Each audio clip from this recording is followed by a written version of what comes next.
Chapter 11. Great Heaven, how frail your creature man is made, how by himself insensibly betrayed, in our own strength unhappily secure, too little cautious of the adverse power, on pleasure's flowery brink we idly stray, masters as yet of our returning way. Till the strong gusts of raging passion rise, till the dire tempest mingles earth and skies, and swift into the boundless ocean borne, our foolish confidence too late we mourn. Round our devoted heads the billows beat, and from our troubled view the lessening lands retreat. Prior, all this while, Ambrosio was unconscious of the dreadful scenes which were passing so near. The execution of his designs upon Antonia employed his every thought. Hitherto, he was satisfied with the success of his plans. Antonia had drank the opiate, was buried in the vaults of St. Clare, and absolutely in his disposal. Matilda, who was well acquainted with the nature and effects of the soporific medicine, had computed that it would not cease to operate till 1 in the morning. For that hour he waited with impatience. The festival of St. Clare presented him with a favorable opportunity of consummating his crime. He was certain that the friars and nuns would be engaged in the procession, and that he had no cause to dread an interruption. From appearing himself at the head of his monks, he had desired to be excused.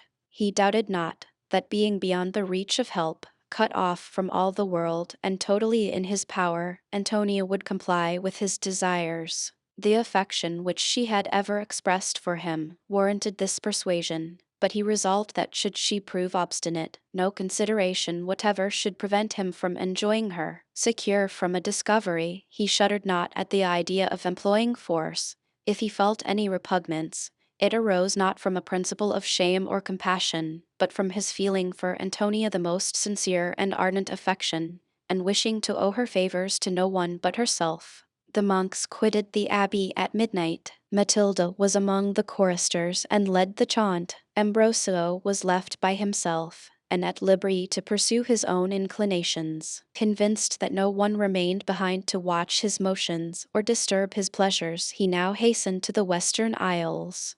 His heart beating with hope not unmingled with anxiety, he crossed the garden, unlocked the door which admitted him into the cemetery, and in a few minutes he stood before the vaults. Here he paused. He looked round him with suspicion, conscious that his business was unfit for any other eye. As he stood in hesitation, he heard the melancholy shriek of the screech owl. The wind rattled loudly against the windows of the adjacent convent, and as the current swept by him, bore with it the faint notes of the chaunt of choristers. He opened the door cautiously, as if fearing to be overheard. He entered, and closed it again after him. Guided by his lamp, he threaded the long passages, in whose windings Matilda had instructed him, and reached the private vault which contained his sleeping mistress. Its entrance was by no means easy to discover, but this was no obstacle to Ambrosio, who at the time of Antonia's funeral had observed it too carefully to be deceived.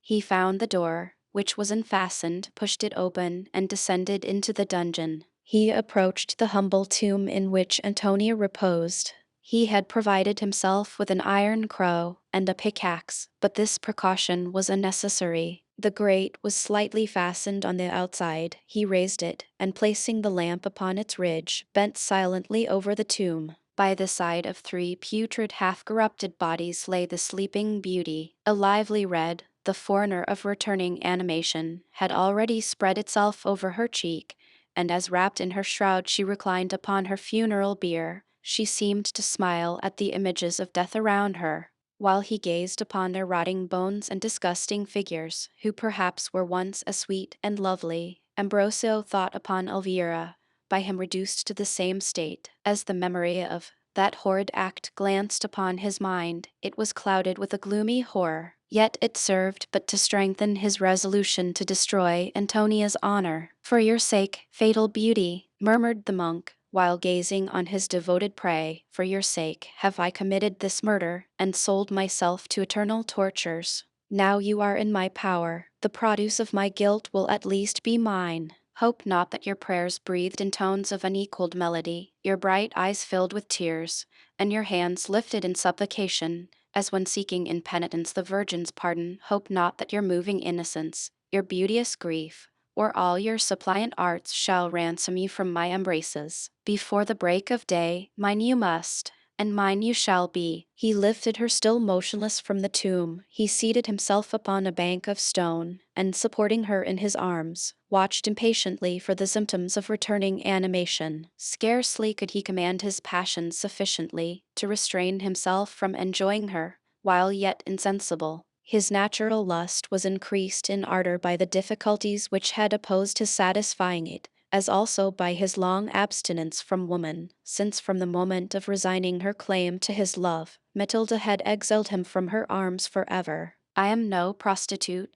Ambrosio, had she told him, when in the fullness of his lust he demanded her favors with more than usual earnestness. I am now no more than your friend, and will not be your mistress. Cease then to solicit my complying with desires, which insult me.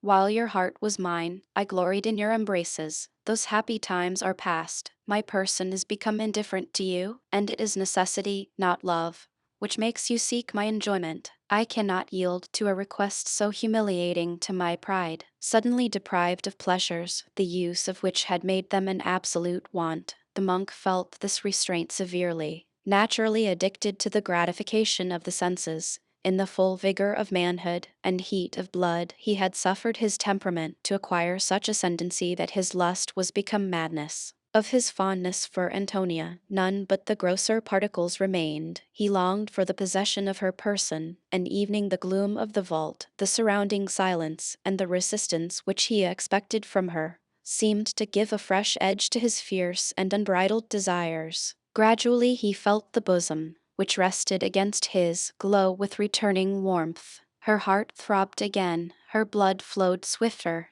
and her lips moved. At length she opened her eyes, but still oppressed and bewildered by the effects of the strong opiate, she closed them again immediately. Ambrosio watched her narrowly, nor permitted a movement to escape him. Perceiving that she was fully restored to existence, he caught her in rapture to his bosom, and closely pressed his lips to hers. The suddenness of his action sufficed to dissipate the fumes which obscured Antonia's reason. She hastily raised herself, and cast a wild look round her. The strange images which presented themselves on every side contributed to confuse her. She put her hand to her head, as if to settle her disordered imagination. At length she took it away, and threw her eyes through the dungeon a second time. They fixed upon the abbot's face.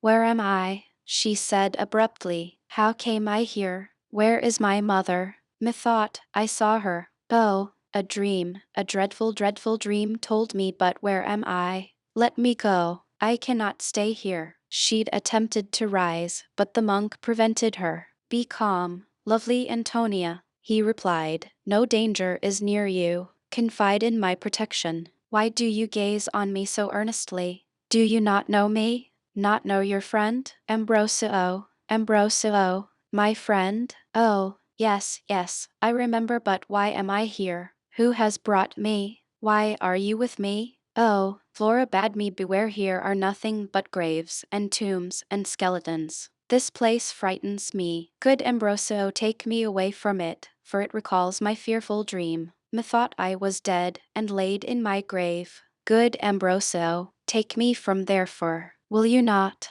Oh, will you not? Do not look on me thus. Your flaming eyes terrify me. Spare me, Father. Oh, spare me for God's sake. Why these terrors, Antonia?" rejoined the abbot, folding her in his arms, and covering her bosom with kisses which she in vain struggled to avoid. "What fear you from me? From one who adores you? What matters it where you are? This sepulchre seems to me love's bower. This gloom is the friendly night of mystery which he spreads over our delights. Such do I think it, and such must my Antonia. Yes, my sweet girl, yes, your veins shall glow with fire which circles in mine, and my transports shall be doubled by your sharing them." While he spoke thus, he repeated his embraces, and permitted himself the most indecent liberties. Evening Antonia's ignorance was not proof against the freedom of his behavior. She was sensible of her danger, forced herself from his arms, and her shroud being her only garment, she wrapped it closely round her. "Unhand me, Father," she cried, her honest indignation tempered by alarm at her unprotected position. Why have you brought me to this place? Its appearance freezes me with horror. Convey me from therefore. If you have the least sense of pity and humanity, let me return to the house which I have quitted I know not how. But stay here one moment longer, I neither will or ought. Though the monk was somewhat startled by the resolute tone in which this speech was delivered, it produced upon him no other effect than surprise. He caught her hand, forced her upon his knee, and gazing upon her with gloating eyes, he thus replied to her: "Compose yourself, Antonia. Resistance is unavailing, and I need disavow my passion for you no longer. You are imagined dead. Society is forever lost to you. I possess you here alone. You are absolutely in my power, and I burn with desires which I must either gratify or die. But I would owe my happiness to yourself. My lovely girl, my adorable Antonia, let me instruct you in joys to which you are still a stranger, and teach you to feel those pleasures in my arms which I must soon enjoy in yours. No, this struggling is childish," he continued, seeing her repel his caresses, and endeavor to escape from his grasp. "No aid is near, neither heaven or earth shall save you from my embraces. Yet why reject pleasures so sweet, so rapturous? No one observes us. Our loves will be a secret to all the world. Love and opportunity invite your giving loose to your passions. Yield to them, my Antonia. Yield to them, my lovely girl. Throw your arms thus fondly round me. Join your lips thus closely to mine. Amidst all her gifts, has nature denied her most precious, the sensibility of pleasure? Oh, impossible! Every feature, look, and motion declares you formed to bless, and to be blessed yourself. Turn not on me those supplicating eyes. Consult your own charms. They will tell you that I am proof against entreaty. Can I relinquish these limbs so white, so soft, so delicate, these swelling breasts, round, full, and elastic, these lips fraught with such inexhaustible sweetness? Can I relinquish these treasures and leave them to another's enjoyment? No, Antonia, never, never. I swear it by this kiss and this, and this. With every moment the friar's passion became more ardent, and Antonia's terror more intense. She struggled to disengage herself from his arms. Her exertions were unsuccessful, and finding that Ambrosio's conduct became still freer, she shrieked for assistance with all her strength. The aspect of the vault, the pale glimmering of the lamp, the surrounding obscurity, the sight of the tomb, and the objects of mortality which met her eyes on either side, were ill calculated to inspire her with those emotions by which the friar was agitated. Evening his caresses terrified her from their fury, and created no other sentiment than fear. On the contrary, her alarm, her evident disgust, and incessant opposition seemed only to inflame the monk's desires and supply his brutality with additional strength.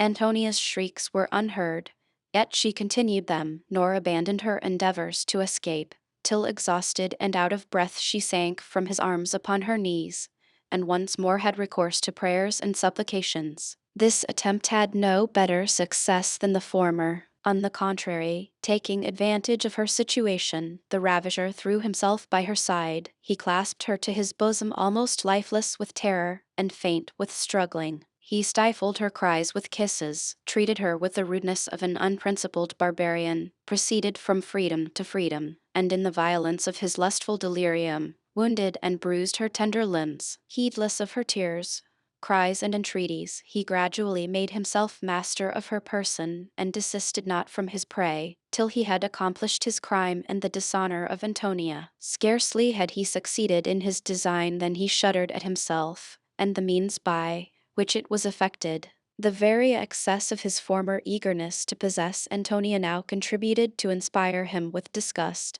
and a secret impulse made him feel how base and unmanly was the crime which he had just committed.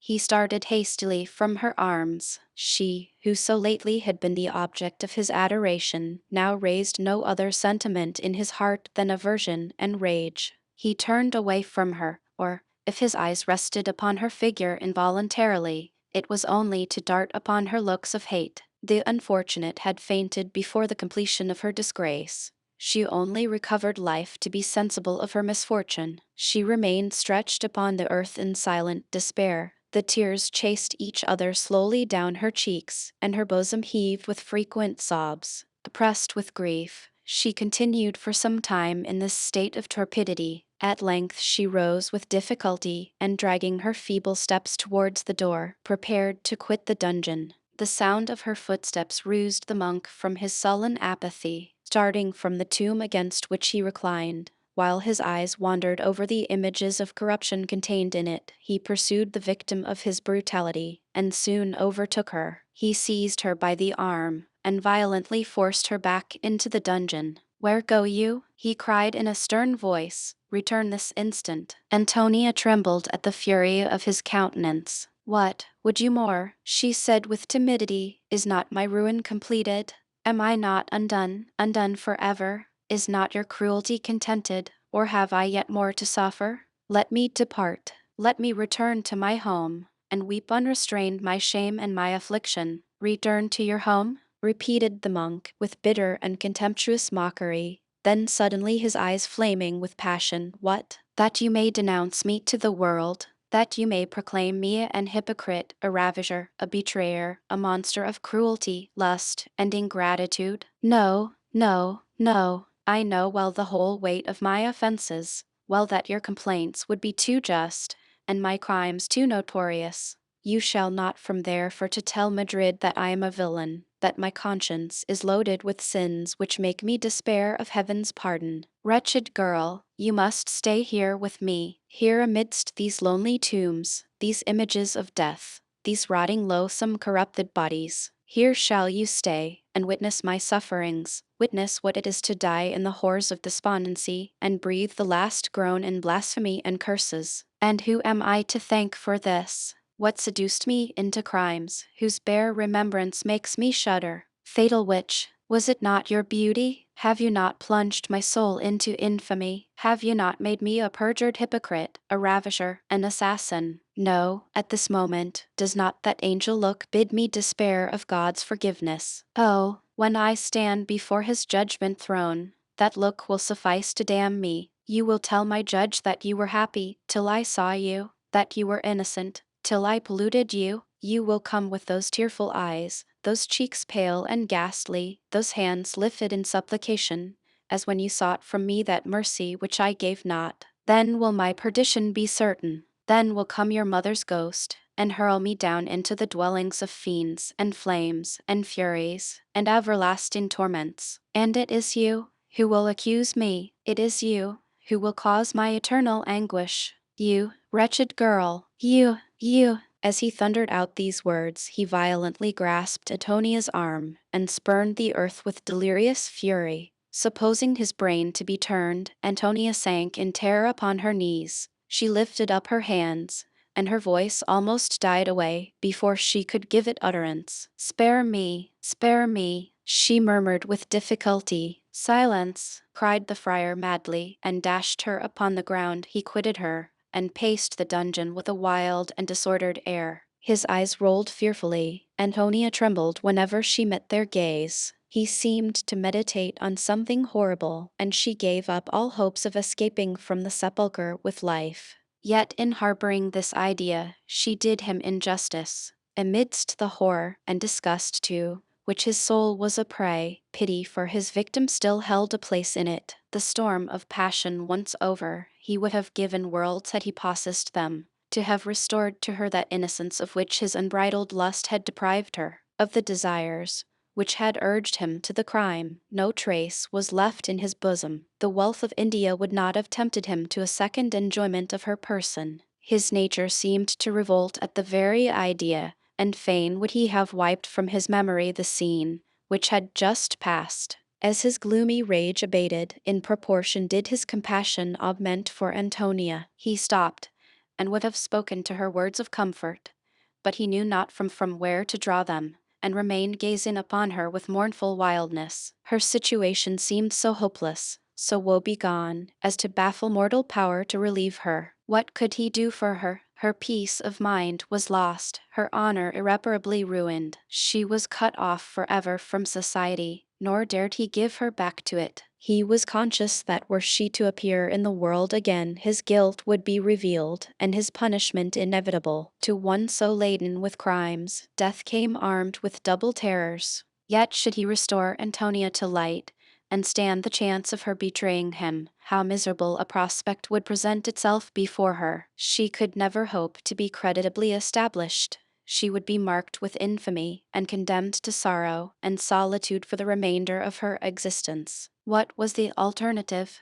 A resolution far more terrible for Antonia, but which at least would ensure the abbot's safety. He determined to leave the world persuaded of her death, and to retain her a captive in this gloomy prison. There he proposed to visit her every night, to bring her food, to profess his penitence, and mingle his tears with hers. The monk felt that this resolution was unjust and cruel, but it was his only means to prevent Antonia from publishing his guilt and her own infamy. Should he release her, he could not depend upon her silence. His offense was too flagrant to permit his hoping for her forgiveness. Besides, her reappearing would excite universal curiosity, and the violence of her affliction would prevent her from concealing its cause. He determined, therefore, that Antonia should remain a prisoner in the dungeon. He approached her with confusion painted on his countenance. He raised her from the ground. Her hand trembled as he took it, and he dropped it again as if he had touched a serpent. Nature seemed to recoil at the touch. He felt himself at once repulsed from and attracted towards her, yet could account for neither sentiment. There was something in her look which penetrated him with horror, and though his understanding was still ignorant of it, conscience pointed out to him the whole extent of his crime. In hurried accents, yet the gentlest he could find, while his eye was averted, and his voice scarcely audible, he strove to console her under a misfortune which now could not be avoided. He declared himself sincerely penitent, and that he would gladly shed a drop of his blood for every tear which his barbarity had forced from her. Wretched and hopeless, Antonia listened to him in silent grief, but when he announced her confinement in the sepulchre, that dreadful doom to which evening death seemed preferable roused her from her insensibility at once. To linger out a life of misery in a narrow, loathsome cell, known to exist by no human being save her ravisher, surrounded by mouldering corpses, breathing the pestilential air of corruption, never more to behold the light, or drink the pure gale of heaven, the idea was more terrible than she could support. It conquered evening her abhorrence of the friar. Again she sank upon her knees. She besought his compassion in terms the most pathetic and urgent. She promised, would he but restore her to liberty, to conceal her injuries from the world, to assign any reason for her reappearance which he may judge proper, and in order to prevent the least suspicion from falling upon him, she offered to quit Madrid immediately. Her entreaties were so urgent as to make a considerable impression upon the monk. He reflected that as her person no longer excited his desires, he had no interest in keeping her concealed as he had at first intended, that he was adding a fresh injury to those which she had already suffered, and that if she adhered to her promises, whether she was confined or at liberty, his life and reputation were equally secure. On the other hand, he trembled lest in her affliction Antonia should unintentionally break her engagement, or that her excessive simplicity and ignorance of deceit should permit someone more artful to surprise her secret. However well-founded were these apprehensions, compassion and a sincere wish to repair his fault as much as possible solicited his complying with the prayers of his suppliant. The difficulty of coloring Antonia's unexpected return to life, after her supposed death and public interment, was the only point which kept him irresolute. He was still pondering on the means of removing this obstacle, when he heard the sound of feet approaching with precipitation. The door of the vault was thrown open, and Matilda rushed in, evidently much confused and terrified. On seeing a stranger enter, Antonia uttered a cry of joy, but her hopes of receiving succor from him were soon dissipated. The supposed novice, without expressing the least surprise at finding a woman alone with the monk in so strange a place and at so late an hour, addressed him thus without losing a moment. "What is to be done, Ambrosio? We are lost, unless some speedy means is found of dispelling the rioters. Ambrosio, the convent of St. Clare is on fire, The prioress has fallen a victim to the fury of the mob. Already is the abbey menaced with a similar fate. Alarmed at the threats of the people, the monks seek for you everywhere. They imagine that your authority alone will suffice to calm this disturbance. No one knows what is become of you, and your absence creates universal astonishment and despair. I profited by the confusion and fled here to warn you of the danger. This will soon be remedied, answered the abbot. I will hasten back to my cell. A trivial reason will account for my having been missed. Impossible, rejoined Matilda. The sepulchre is filled with archers. Lorenzo de Medina, with several officers of the Inquisition, searches through the vaults and pervades every passage. You will be intercepted in your flight. Your reasons for being at this late hour in the sepulchre will be examined. Antonia will be found, and then you are undone forever. Lorenzo de Medina, officers of the Inquisition, what brings them here? Seek they for me? Am I then suspected? Oh, speak, Matilda. Answer me, in pity. As yet they do not think of you, but I fear that they will before long. Your only chance of escaping their notice rests upon the difficulty of exploring this vault. The door is artfully hidden. Perhaps it may not be observed, and we may remain concealed till the search is over. But Antonia, should the inquisitors draw near, and her cries be heard, thus I remove that danger, interrupted Matilda. At the same time drawing a poniard, she rushed upon her devoted prey. Hold, hold, cried Ambrosio, seizing her hand and wresting from it the already lifted weapon. What would you do, cruel woman? The unfortunate has already suffered but too much, thanks to your pernicious counsels. Would to God that I had never followed them. Would to God that I had never seen your face. Matilda darted upon him a look of scorn. Absurd, she exclaimed with an air of passion and majesty which impressed the monk with awe. After robbing her of all that made it dear, can you fear to deprive her of a life so miserable? But it is well, let her live to convince you of your folly. I abandon you to your evil destiny. I disclaim your alliance. Who trembles to commit so insignificant a crime, deserves not my protection. Hark, hark, Ambrosio, hear you not the archers? They come, and your destruction is inevitable. At this moment the abbot heard the sound of distant voices. He flew to close the door on whose concealment his safety depended, and which Matilda had neglected to fasten. Before he could reach it, he saw Antonia glide suddenly by him, rush through the door, and fly towards the noise with the swiftness of an arrow. She had listened attentively to Matilda. She heard Lorenzo's name mentioned, and resolved to risk everything to throw herself under his protection. The door was open. The sounds convinced her that the archers could be at no great distance. She mustered up her little remaining strength, rushed by the monk before he perceived her design, and bent her course rapidly towards the voices. As soon as he recovered from his first surprise, the abbot failed not to pursue her. In vain did Antonia redouble her speed and stretch every nerve to the utmost. Her enemy gained upon her every moment. She heard his steps close after her, and felt the heat of his breath glow upon her neck. He overtook her. He twisted his hand in the ringlets of her streaming hair, and attempted to drag her back with him to the dungeon. Antonia resisted with all her strength. She folded her arms round a pillar, which supported the roof, and shrieked loudly for assistance. In vain did the monk strive to threaten her to silence. Help, she continued to exclaim. Help, help, for God's sake. Quickened by her cries, the sound of footsteps was heard approaching. The abbot expected every moment to see the inquisitors arrive. Antonia still resisted, and he now enforced her silence by means the most horrible and inhuman. He still grasped Matilda's dagger. Without allowing himself a moment's reflection, he raised it and plunged it twice in the bosom of Antonia. She shrieked and sank upon the ground. The monk endeavored to bear her away with him, but she still embraced the pillar firmly. At that instant the light of approaching torches flashed upon the walls.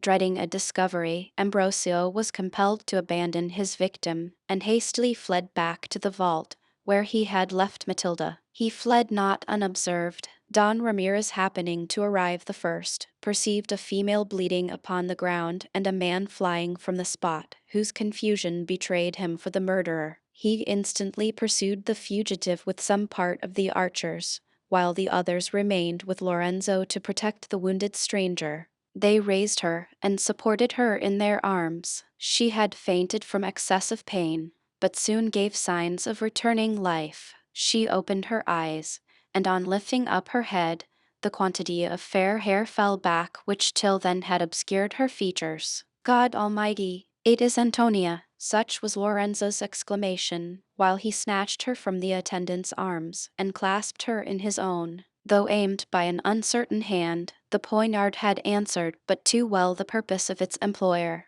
The wounds were mortal, and Antonia was conscious that she never could recover. Yet the few moments which remained for her were moments of happiness. The concern expressed upon Lorenzo's countenance, the frantic fondness of his complaints, and his earnest inquiries respecting her wounds, convinced her beyond a doubt that his affections were her own. She would not be removed from the vaults, fearing lest motion should only hasten her death, and she was unwilling to lose those moments which she passed in receiving proofs of Lorenzo's love, and assuring him of her own. She told him that had she still been undefiled she may have lamented the loss of life, but that deprived of honor and branded with shame, death was to her a blessing. She could not have been his wife, and that hope being denied her, she resigned herself to the grave without one sigh of regret. She bade him take courage, conjured him not to abandon himself to fruitless sorrow, and declared that she mourned to leave nothing in the whole world but him. While every sweet accent increased rather than lightened Lorenzo's grief, she continued to converse with him till the moment of dissolution. Her voice grew faint and scarcely audible. A thick cloud spread itself over her eyes. Her heart beat slow and irregular, and every instant seemed to announce that her fate was near at hand. She lay, her head reclining upon Lorenzo's bosom, and her lips still murmuring to him words of comfort. She was interrupted by the convent bell, as tolling at a distance, it struck the hour. Suddenly Antonia's eyes sparkled with celestial brightness. Her frame seemed to have received new strength and animation. She started from her lover's arms. 3 o'clock, she cried. Mother, I come. She clasped her hands and sank lifeless upon the ground. Lorenzo in agony threw himself beside her. He tore his hair, beat his breast, and refused to be separated from the corse. At length, his force being exhausted, he suffered himself to be led from the vault, and was conveyed to the Palace de Medina scarcely more alive than the unfortunate Antonia. In the meanwhile, though closely pursued, Ambrosio succeeded in regaining the vault. The door was already fastened when Don Ramirez arrived, and much time elapsed before the fugitive's retreat was discovered. But nothing can resist perseverance. Though so artfully concealed, the door could not escape the vigilance of the archers. They forced it open and entered the vault, to the infinite dismay of Ambrosio and his companion. The monk's confusion, his attempt to hide himself, his rapid flight, and the blood sprinkled upon his clothes, left no room to doubt his being Antonia's murderer. But when he was recognized for the immaculate Ambrosio, the man of holiness, the idol of Madrid, the faculties of the spectators were chained up in surprise, and scarcely could they persuade themselves that what they saw was no vision. The abbot strove not to vindicate himself, but preserved a sullen silence. He was secured and bound. The same precaution was taken with Matilda, her cowl being removed. The delicacy of her features and profusion of her golden hair betrayed her sex, and this incident created fresh amazement. The dagger was also found in the tomb, where the monk had thrown it, and the dungeon having undergone a thorough search, the two culprits were conveyed to the prisons of the Inquisition. Don Ramirez took care that the populace should remain ignorant both of the crimes and profession of the captives. He feared a repetition of the riots, which had followed the apprehending the prioress of St. Clare. He contented himself with stating to the Capuchins the guilt of their superior, to avoid the shame of a public accusation, and dreading the popular fury from which they had already saved their abbey with much difficulty. The monks readily permitted the inquisitors to search their mansion without noise. No fresh discoveries were made. The effects found in the abbot's and Matilda's cells were seized and carried to the Inquisition to be produced in evidence. Everything else remained in its former position, and order and tranquility once more prevailed through Madrid. Son. Clare's convent was completely ruined by the united ravages of the mob and conflagration. Nothing remained of it but the principal walls, whose thickness and solidity had preserved them from the flames. The nuns who had belonged to it were obliged in consequence to disperse themselves into other societies, but the prejudice against them ran high, and the superiors were very unwilling to admit them. However, most of them being related to families the most distinguished for their riches, birth, and power, the several convents were compelled to receive them, though they did it with a very ill grace. This prejudice was extremely false and unjustifiable. After a close investigation, it was proved that all in the convent were persuaded of the death of Agnes, except the 4 nuns whom St. Ursula had pointed out. These had fallen victims to the popular fury, as had also several who were perfectly innocent and unconscious of the whole affair. Blinded by resentment, the mob had sacrificed every nun who fell into their hands. They who escaped were entirely indebted to the Duke de Medina's prudence and moderation. Of this they were conscious, and felt for that nobleman a proper sense of gratitude. Virginia was not the most sparing of her thanks. She wished equally to make a proper return for his attentions, and to obtain the good graces of Lorenzo's uncle. In this she easily succeeded. The Duke beheld her beauty with wonder and admiration, and, while his eyes were enchanted with her form, the sweetness of her manners and her tender concern for the suffering nun prepossessed his heart in her favor. This Virginia had discernment enough to perceive, and she redoubled her attention to the invalid. When he parted from her at the door of her father's palace, the Duke entreated permission to inquire occasionally after her health. His request was readily granted. Virginia assured him that the Marquis de Villafranca would be proud of an opportunity to thank him in person for the protection afforded to her. They now separated, he enchanted with her beauty and gentleness, and she much pleased with him and more with his nephew. On entering the palace, Virginia's first care was to summon the family physician and take care of her unknown charge. Her mother hastened to share with her the charitable office. Alarmed by the riots and trembling for his daughter's safety, who was his only child, the Marquis had flown to St. Clare's convent and was still employed in seeking her.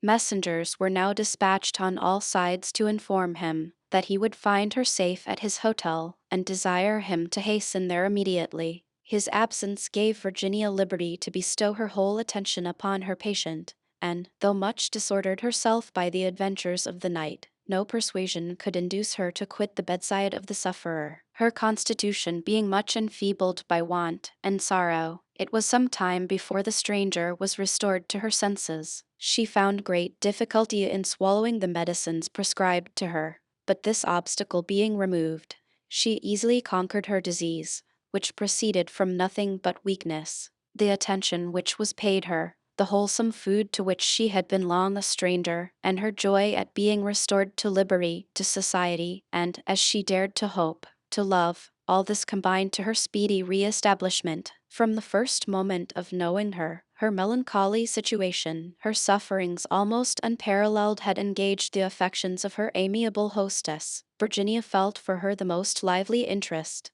but how was she delighted when, her guest being sufficiently recovered to relate her history, she recognized in the captive nun the sister of Lorenzo. This victim of monastic cruelty was truly no other than the unfortunate Agnes. During her abode in the convent, she had been well known to Virginia, but her emaciated form, her features altered by affliction, her death universally credited, and her overgrown and matted hair which hung over her face and bosom in disorder at first had prevented her being recollected. The prioress had put every artifice in practice to induce Virginia to take the veil, for the heiress of Villafranca would have been no despicable acquisition. Her seeming kindness and unremitted attention so far succeeded that her young relation began to think seriously upon compliance. Better instructed in the disgust and ennui of a monastic life, Agnes had penetrated the designs of the domina. She trembled for the innocent girl, and endeavored to make her sensible of her error. She painted in their true colors the numerous inconveniencies attached to a convent, the continued restraint, the low jealousies, the petty intrigues, the servile court and gross flattery expected by the superior. She then bade Virginia reflect on the brilliant prospect which presented itself before her.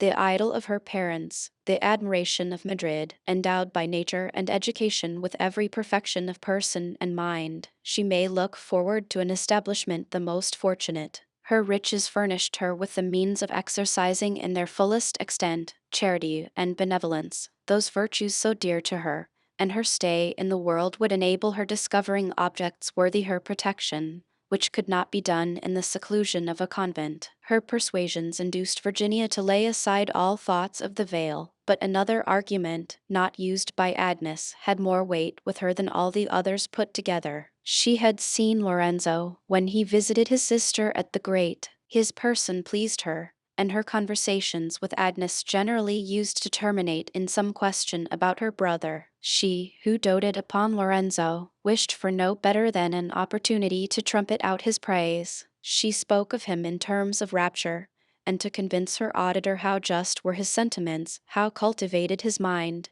and elegant his expressions, she showed her at different times the letters which she received from him. She soon perceived that from these communications the heart of her young friend had imbibed impressions, which she was far from intending to give, but was truly happy to discover. She could not have wished her brother a more desirable union. Heiress of Villafranca, virtuous, affectionate, beautiful, and accomplished, Virginia seemed calculated to make him happy. She sounded her brother upon the subject, though without mentioning names or circumstances. He assured her in his answers that his heart and hand were totally disengaged, and she thought that upon these grounds she may proceed without danger. She, in consequence, endeavored to strengthen the dawning passion of her friend. Lorenzo was made the constant topic of her discourse, and the avidity with which her auditor listened, the sighs which frequently escaped from her bosom, and the eagerness with which upon any digression she brought back the conversation to the subject from where it had wandered, sufficed to convince Agnes that her brother's addresses would be far from disagreeable. She at length ventured to mention her wishes to the Duke.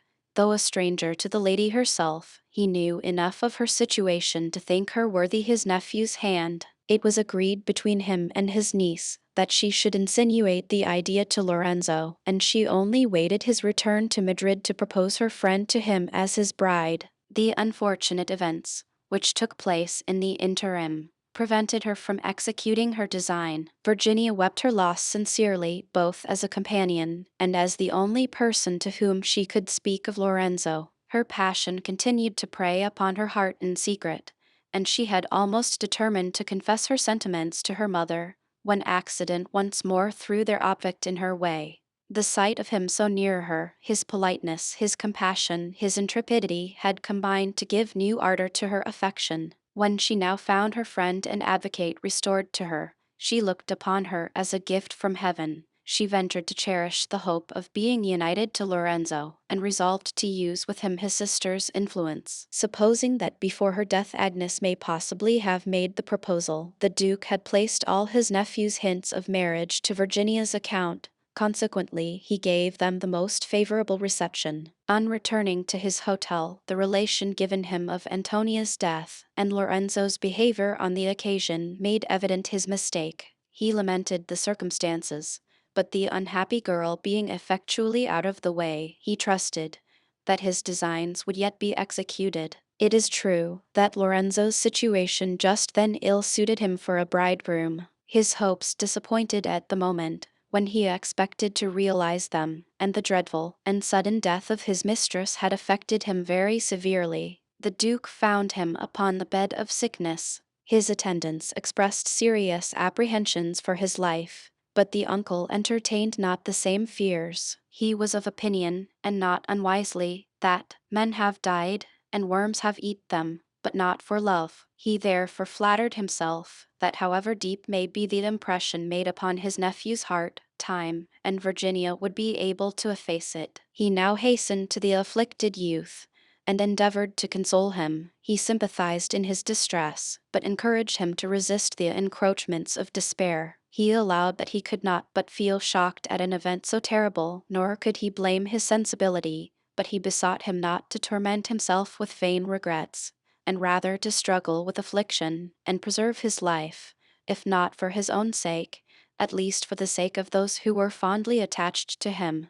While he labored thus to make Lorenzo forget Antonia's loss, the Duke paid his court assiduously to Virginia, and seized every opportunity to advance his nephew's interest in her heart. It may easily be expected that Agnes was not long without inquiring after Don Raymond. She was shocked to hear the wretched situation to which grief had reduced him, yet she could not help exulting secretly when she reflected that his illness proved the sincerity of his love. The Duke undertook the office himself of announcing to the invalid the happiness which awaited him, though he omitted no precaution to prepare him for such an event.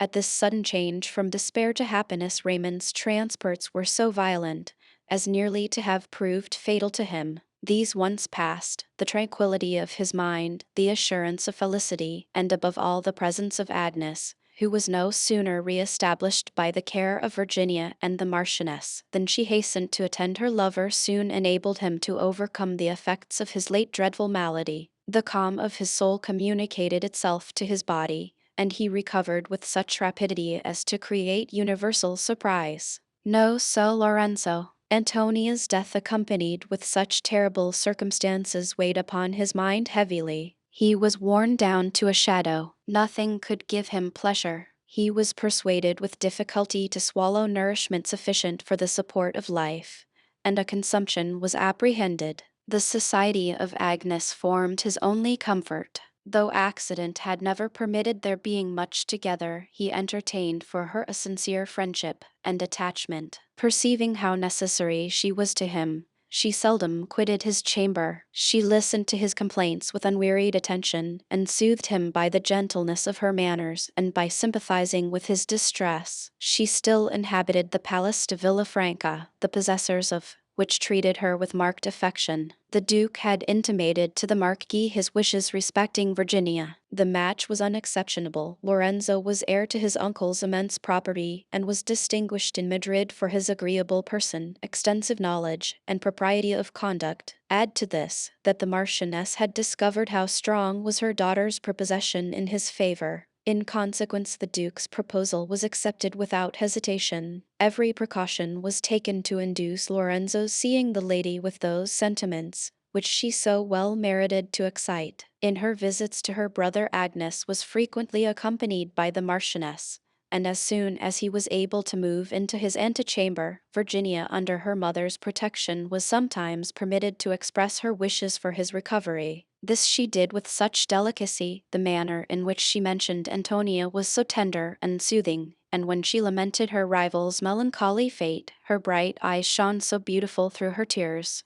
that Lorenzo could not behold or listen to her without emotion. His relations, as well as the lady, perceived that with every day her society seemed to give him fresh pleasure, and that he spoke of her in terms of stronger admiration. However, they prudently kept their observations to themselves. No word was dropped which may lead him to suspect their designs. They continued their former conduct and attention, and left time to ripen into a warmer sentiment the friendship which he already felt for Virginia. In the meanwhile, her visits became more frequent, and latterly there was scarce a day of which she did not pass some part by the side of Lorenzo's couch. He gradually regained his strength, but the progress of his recovery was slow and doubtful. One evening he seemed to be in better spirits than usual. Agnes and her lover, the Duke, Virginia, and her parents were sitting round him. He now for the first time entreated his sister to inform him how she had escaped the effects of the poison which St.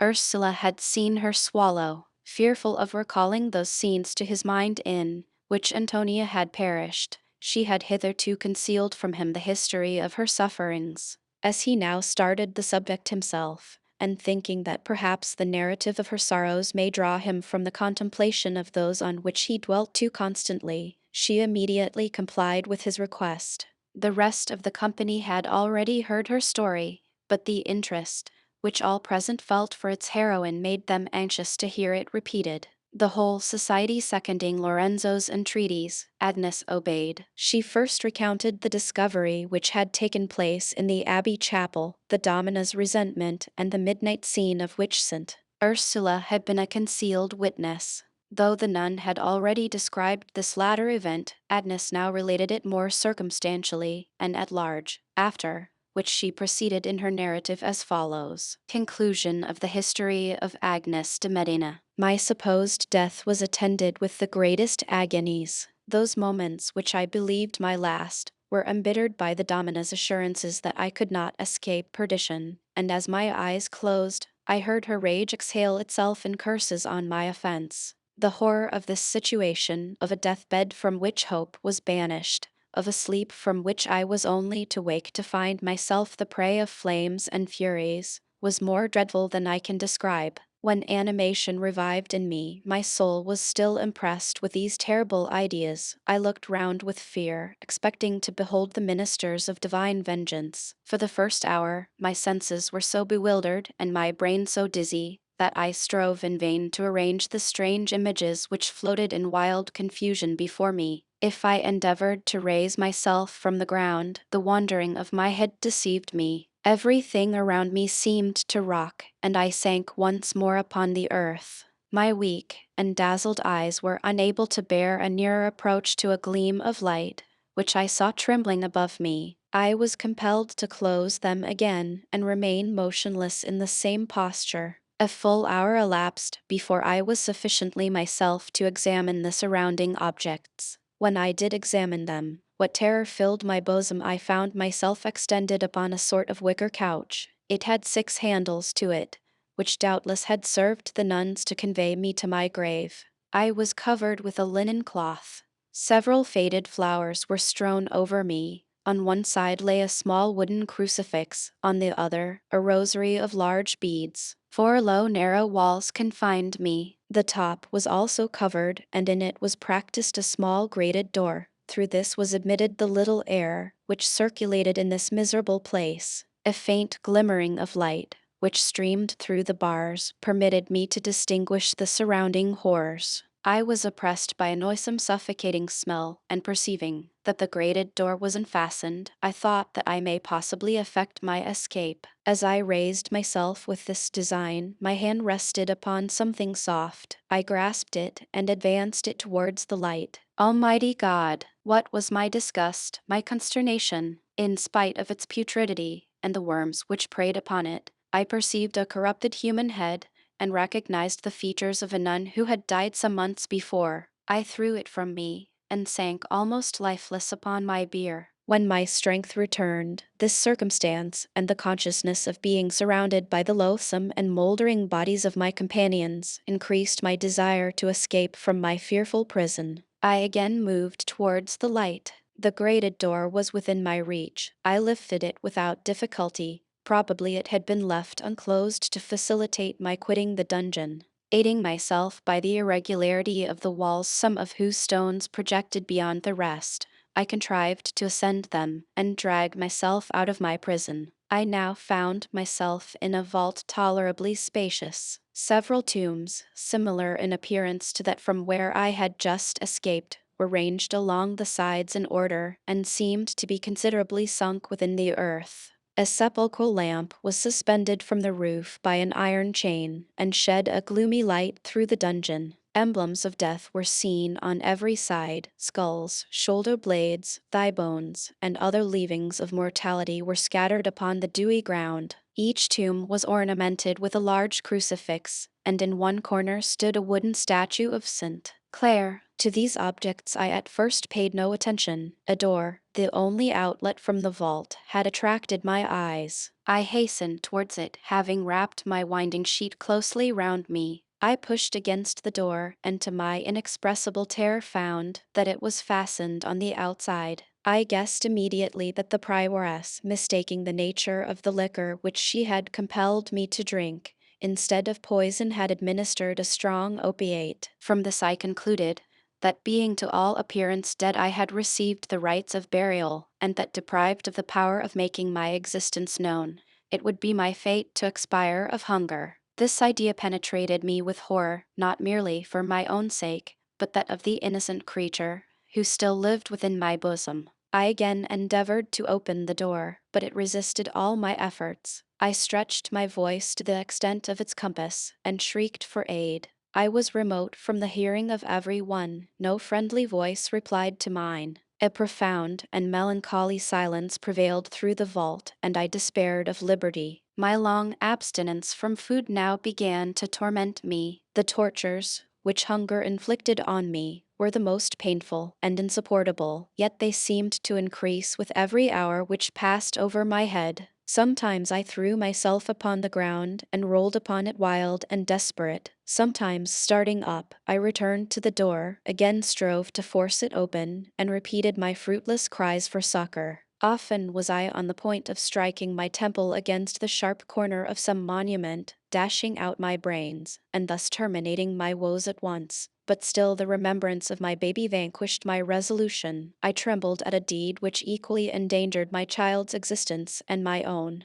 Then would I vent my anguish in loud exclamations and passionate complaints, and then again my strength failing me, silent and hopeless I would sit me down upon the base of St. Clare's statue, fold my arms, and abandon myself to sullen despair. Thus passed several wretched hours. Death advanced towards me with rapid strides, and I expected that every succeeding moment would be that of my dissolution. Suddenly a neighboring tomb caught my eye. A basket stood upon it, which till then I had not observed. I started from my seat. I made towards it as swiftly as my exhausted frame would permit. How eagerly did I seize the basket, on finding it to contain a loaf of coarse bread and a small bottle of water. I threw myself with avidity upon these humble aliments. They had to all appearance been placed in the vault for several days. The bread was hard, and the water tainted, yet never did I taste food to me so delicious.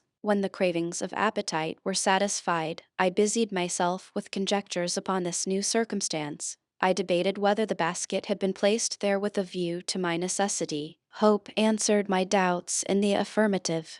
Yet who could guess me to be in need of such assistance? If my existence was known, why was I detained in this gloomy vault? If I was kept a prisoner, what meant the ceremony of committing me to the tomb? Or, if I was doomed to perish with hunger, to whose pity was I indebted for provisions placed within my reach? A friend would not have kept my dreadful punishment a secret, neither did it seem probable that an enemy would have taken pains to supply me with the means of existence. Upon the whole, I was inclined to think that the Domina's designs upon my life had been discovered by someone of my partisans in the convent, who had found means to substitute an opiate for poison, that she had furnished me with food to support me, till she could effect my delivery, and that she was then employed in giving intelligence to my relations of my danger, and pointing out a way to release me from captivity. Yet why then was the quality of my provisions so coarse? How could my friend have entered the vault without the Domina's knowledge? And if she had entered,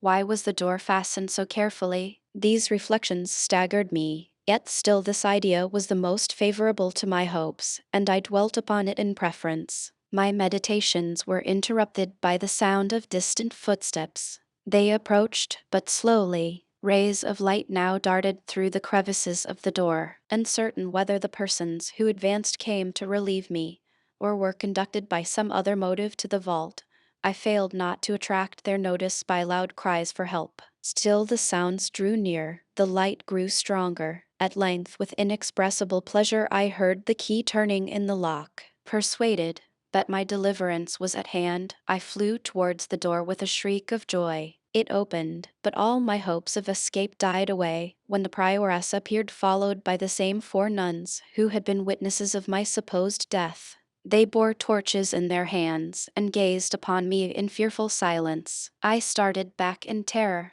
The Domina descended into the vault, as did also her companions. She bent upon me a stern, resentful eye, but expressed no surprise at finding me still living. She took the seat which I had just quitted. The door was again closed, and the nuns ranged themselves behind their superior, while the glare of their torches, dimmed by the vapors and dampness of the vault, gilded with cold beams the surrounding monuments. For some moments all preserved a dead and solemn silence. I stood at some distance from the prioress. At length she beckoned me to advance. Trembling at the severity of her aspect, my strength scarce sufficed me to obey her. I drew near, but my limbs were unable to support their burthen. I sank upon my knees. I clasped my hands, and lifted them up to her for mercy, but had no power to articulate a syllable. She gazed upon me with angry eyes. "Do I see a penitent or a criminal?" she said at length. "Are those hands raised in contrition for your crimes, or in fear of meeting their punishment?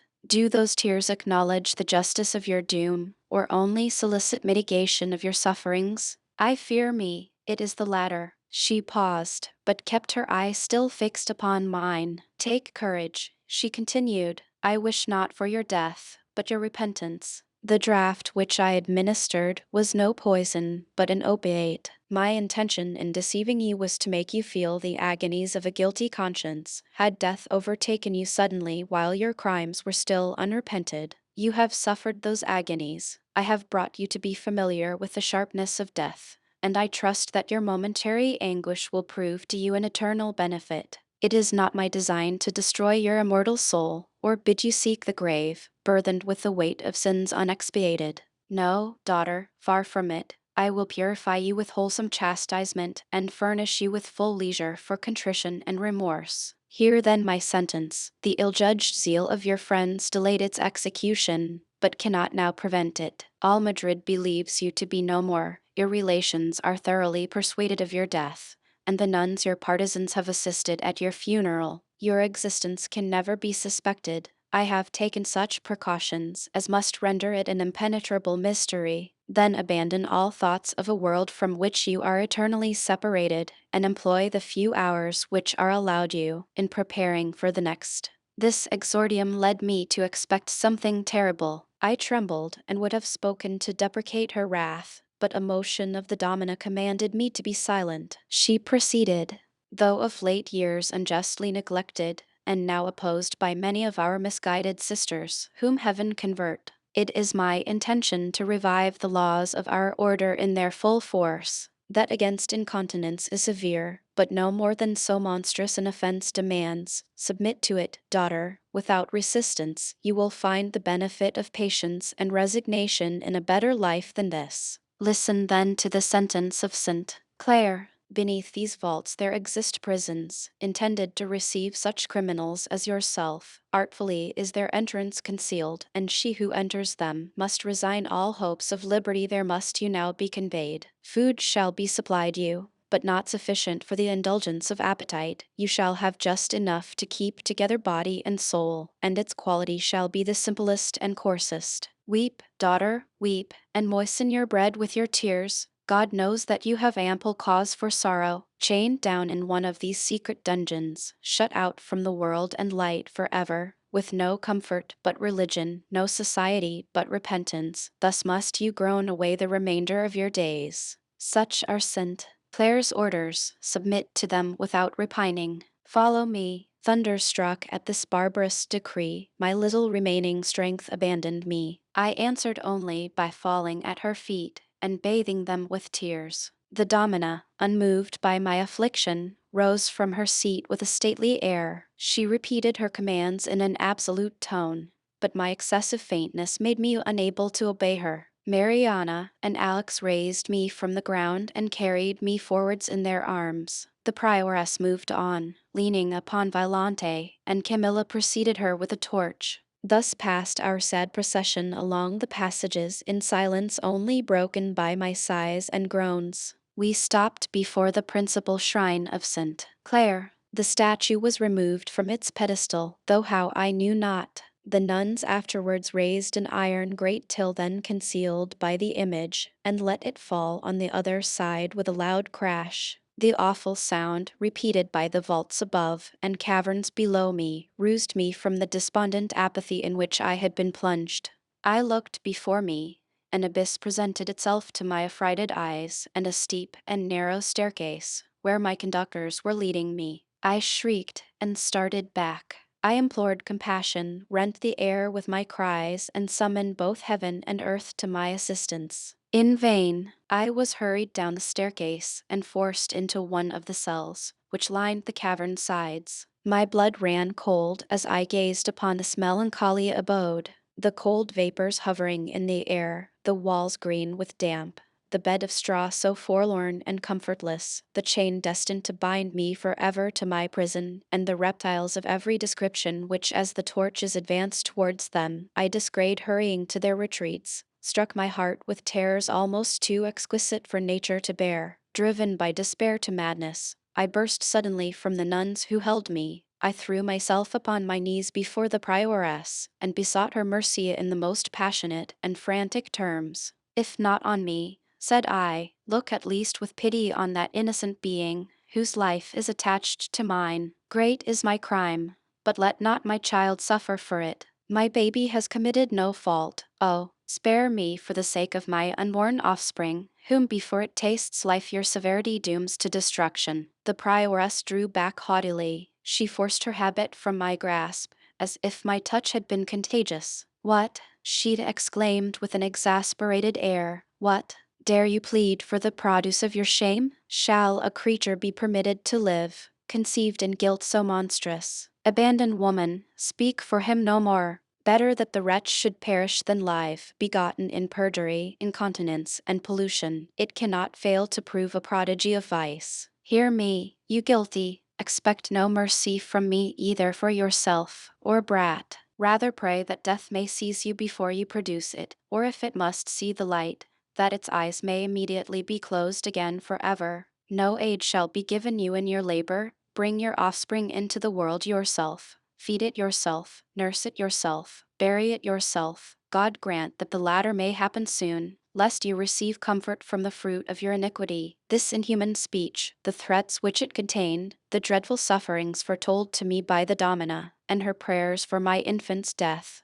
on whom though unborn I already doted, were more than my exhausted frame could support. Uttering a deep groan, I fell senseless at the feet of my unrelenting enemy. I know not how long I remained in this situation, but I imagine that some time must have elapsed before my recovery, since it sufficed the prioress and her nuns to quit the cavern. When my senses returned, I found myself in silence and solitude. I heard not even the retiring footsteps of my persecutors. All was hushed, and all was dreadful. I had been thrown upon the bed of straw. The heavy chain, which I had already eyed with terror, was wound around my waist, and fastened me to the wall. A lamp glimmering with dull, melancholy rays through my dungeon permitted my distinguishing all its horrors. It was separated from the cavern by a low and irregular wall of stone. A large chasm was left open in it which formed the entrance, for door there was none. A leaden crucifix was in front of my straw couch. A tattered rug lay near me, as did also a chaplet of beads, and not far from me stood a pitcher of water, and a wicker basket containing a small loaf, and a bottle of oil to supply my lamp. With a despondent eye did I examine this scene of suffering. When I reflected that I was doomed to pass in it the remainder of my days, my heart was rent with bitter anguish. I had once been taught to look forward to a lot so different. At one time my prospects had appeared so bright, so flattering. Now all was lost to me. Friends, comfort, society, happiness. In one moment I was deprived of all. Dead to the world, dead to pleasure, I lived to nothing but the sense of misery. How fair did that world seem to me, from which I was forever excluded. How many loved objects did it contain, whom I never should behold again. As I threw a look of terror round my prison, as I shrunk from the cutting wind which howled through my subterraneous dwelling, the change seemed so striking, so abrupt, that I doubted its reality. That the Duke de Medina's niece, that the destined bride of the Marquis de las Cisternas, one bred up in affluence, related to the noblest families in Spain, and rich in a multitude of affectionate friends, that she should in one moment become a captive, separated from the world forever, weighed down with chains, and reduced to support life with the coarsest elements, appeared a change so sudden and incredible, that I believed myself the sport of some frightful vision. Its continuance convinced me of my mistake with but too much certainty. Every morning my hopes were disappointed. At length I abandoned all idea of escaping. I resigned myself to my fate, and only expected liberty when she came the companion of death.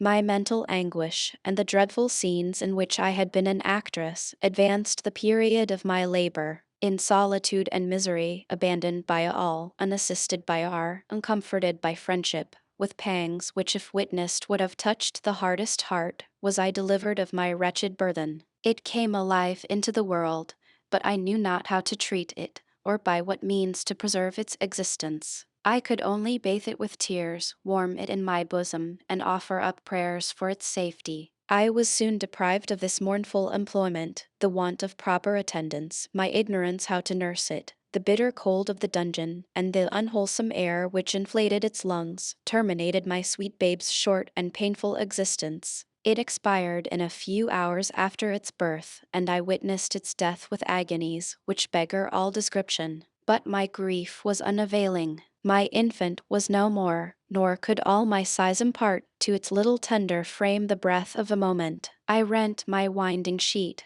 and wrapped in it my lovely child. I placed it on my bosom, its soft arm folded round my neck, and its pale cold cheek resting upon mine. Thus did its lifeless limbs repose, while I covered it with kisses, talked to it, wept, and moaned over it without remission, day or night. Camilla entered my prison regularly once every 24 hours, to bring me food. In spite of her flinty nature, she could not behold this spectacle unmoved. She feared that grief so excessive would at length turn my brain, and in truth I was not always in my proper senses. From a principle of compassion she urged me to permit the corse to be buried, but to this I never would consent. I vowed not to part with it. While I had life, its presence was my only comfort, and no persuasion could induce me to give it up. It soon became a mass of putridity, and to every eye was a loathsome and disgusting object, to every eye but a mother's. In vain did human feelings bid me recoil from this emblem of mortality with repugnance. I withstood and vanquished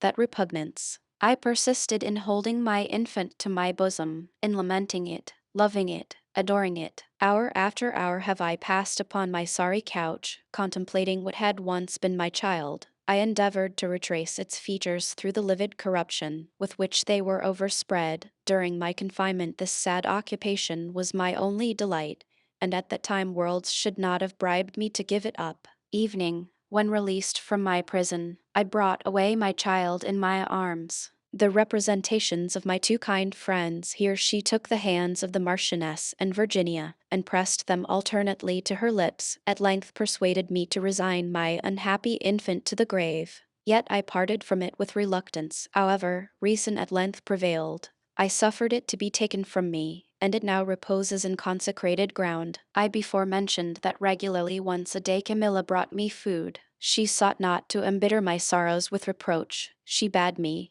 it is true, resign all hopes of liberty and worldly happiness, but she encouraged me to bear with patience my temporary distress, and advised me to draw comfort from religion. My situation evidently affected her more than she ventured to express, but she believed that to extenuate my fault would make me less anxious to repent it. Often, while her lips painted the enormity of my guilt in glaring colors, her eyes betrayed how sensible she was to my sufferings. In fact, I am certain that none of my tormentors, for the 3 other nuns entered my prison occasionally, were so much actuated by the spirit of oppressive cruelty as by the idea that to afflict my body was the only way to preserve my soul. No, evening this persuasion may not have had such weight with them, and they may have thought my punishment too severe, had not their good dispositions been repressed by blind obedience to their superior. Her resentment existed in full force. My project of elopement having been discovered by the abbot of the Capuchins, she supposed herself lowered in his opinion by my disgrace,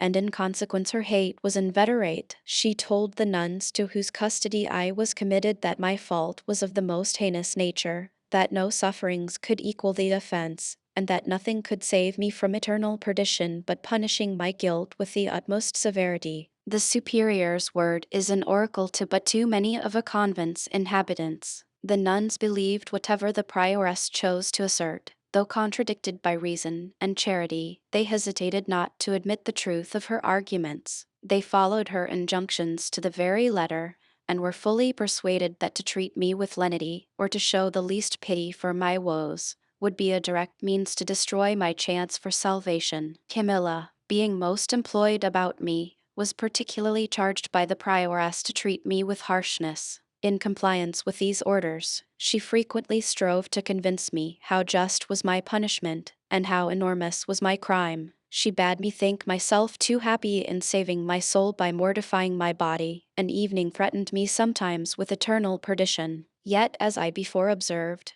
she always concluded by words of encouragement and comfort, and though uttered by Camilla's lips, I easily recognized the Domina's expressions. Once, and once only, the prioress visited me in my dungeon. She then treated me with the most unrelenting cruelty. She loaded me with reproaches, taunted me with my frailty, and when I implored her mercy, told me to ask it of heaven, since I deserved none on earth. She even gazed upon my lifeless infant without emotion, and, when she left me, I heard her charge Camilla to increase the hardships of my captivity. Unfeeling woman, but let me check my resentment. She has expiated her errors by her sad and unexpected death. Peace be with her, and may her crimes be forgiven in heaven, as I forgive her my sufferings on earth.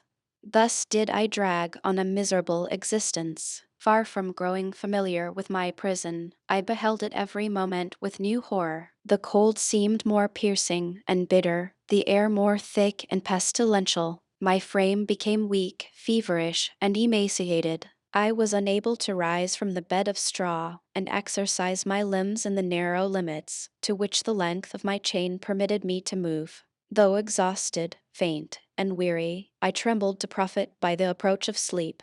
My slumbers were constantly interrupted by some obnoxious insect crawling over me. Sometimes I felt the bloated toad, hideous and pampered with the poisonous vapors of the dungeon, dragging his loathsome length along my bosom. Sometimes the quick cold lizard roused me, leaving his slimy track upon my face, and entangling itself in the tresses of my wild and matted hair. Often have I at waking found my fingers ringed with the long worms which bred in the corrupted flesh of my infant. At such times I shrieked with terror and disgust, and while I shook off the reptile, trembled with all a woman's weakness. Such was my situation when Camilla was suddenly taken ill. A dangerous fever, supposed to be infectious, confined her to her bed. Every one except the lay sister appointed to nurse her avoided her with caution and feared to catch the disease. She was perfectly delirious and by no means capable of attending to me. The domina and the nuns admitted to the mystery had latterly given me over entirely to Camilla's care. In consequence, they busied themselves no more about me, and occupied by preparing for the approaching festival. It is more than probable that I never once entered into their thoughts.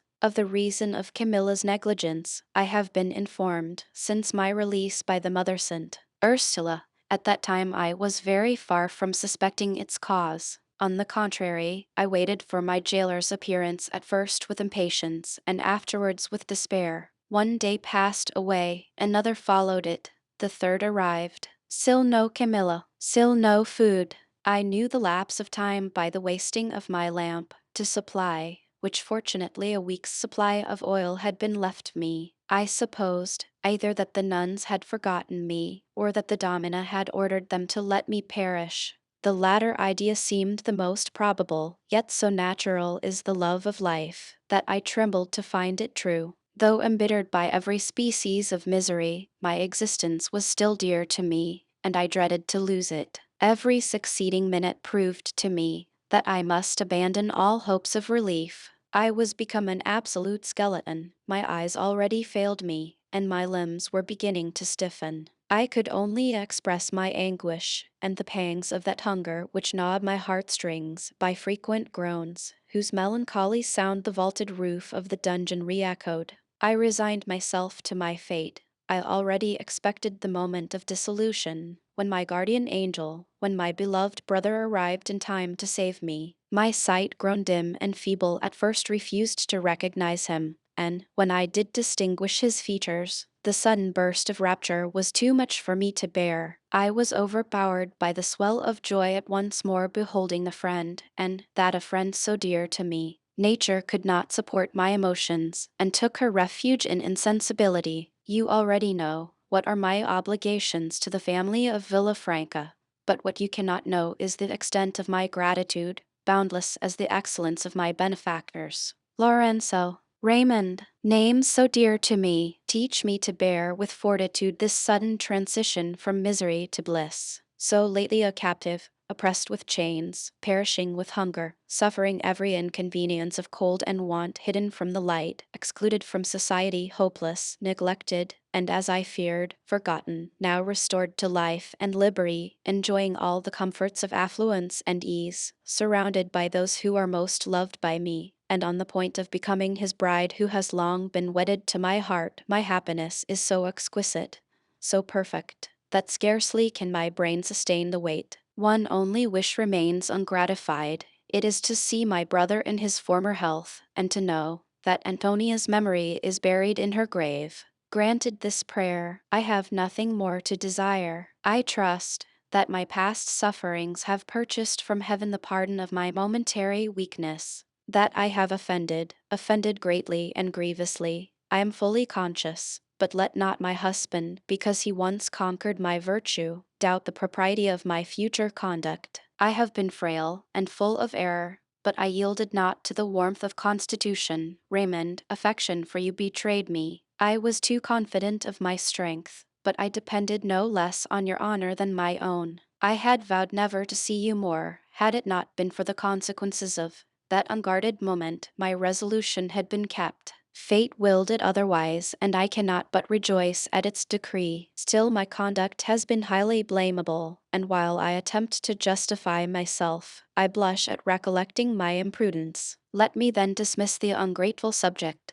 first assuring you, Raymond, that you shall have no cause to repent our union, and that the more culpable have been the errors of your mistress, the more exemplary shall be the conduct of your wife. Here Agnes ceased, and the Marquis replied to her address in terms equally sincere and affectionate. Lorenzo expressed his satisfaction at the prospect of being so closely connected with a man for whom he had ever entertained the highest esteem. The Pope's bull had fully and effectually released Agnes from her religious engagements. The marriage was therefore celebrated as soon as the needful preparations had been made, for the Marquis wished to have the ceremony performed with all possible splendor and publicity. This being over, and the bride having received the compliments of Madrid, she departed with Don Raymond for his castle in Andalusia. Lorenzo accompanied them, as did also the Marchioness de Villafranca and her lovely daughter. It is needless to say that Theodore was of the party, and would be impossible to describe his joy at his master's marriage. Previous to his departure, the Marquis, to atone in some measure for his past neglect, made some enquiries relative to Elvira. Finding that she as well as her daughter had received many services from Leonela and Jacintha, he showed his respect to the memory of his sister-in-law by making the two women handsome presents. Lorenzo followed his example. Leonela was highly flattered by the attentions of noblemen so distinguished, and Jacintha blessed the hour on which her house was bewitched.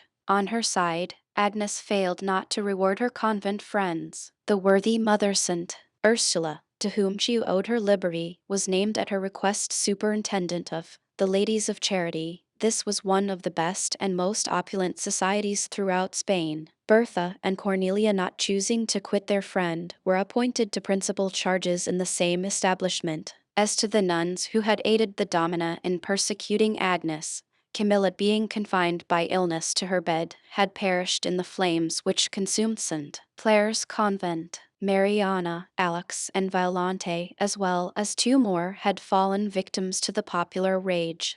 The three others who in council had supported the Domina's sentence were severely reprimanded and banished to religious houses in obscure and distant provinces. Here they languished away a few years, ashamed of their former weakness, and shunned by their companions with aversion and contempt. Nor was the fidelity of Flora permitted to go unrewarded. Her wishes being consulted, she declared herself impatient to revisit her native land. In consequence, a passage was procured for her to Cuba, where she arrived in safety, loaded with the presents of Raymond and Lorenzo. The debts of gratitude discharged, Agnes was at liberty to pursue her favorite plan. Lodged in the same house, Lorenzo and Virginia were eternally together. the more he saw of her, the more was he convinced of her merit. On her part, she laid herself out to please, and not to succeed was for her impossible. Lorenzo witnessed with admiration her beautiful person, elegant manners, innumerable talents, and sweet disposition. He was also much flattered by her prejudice in his favor,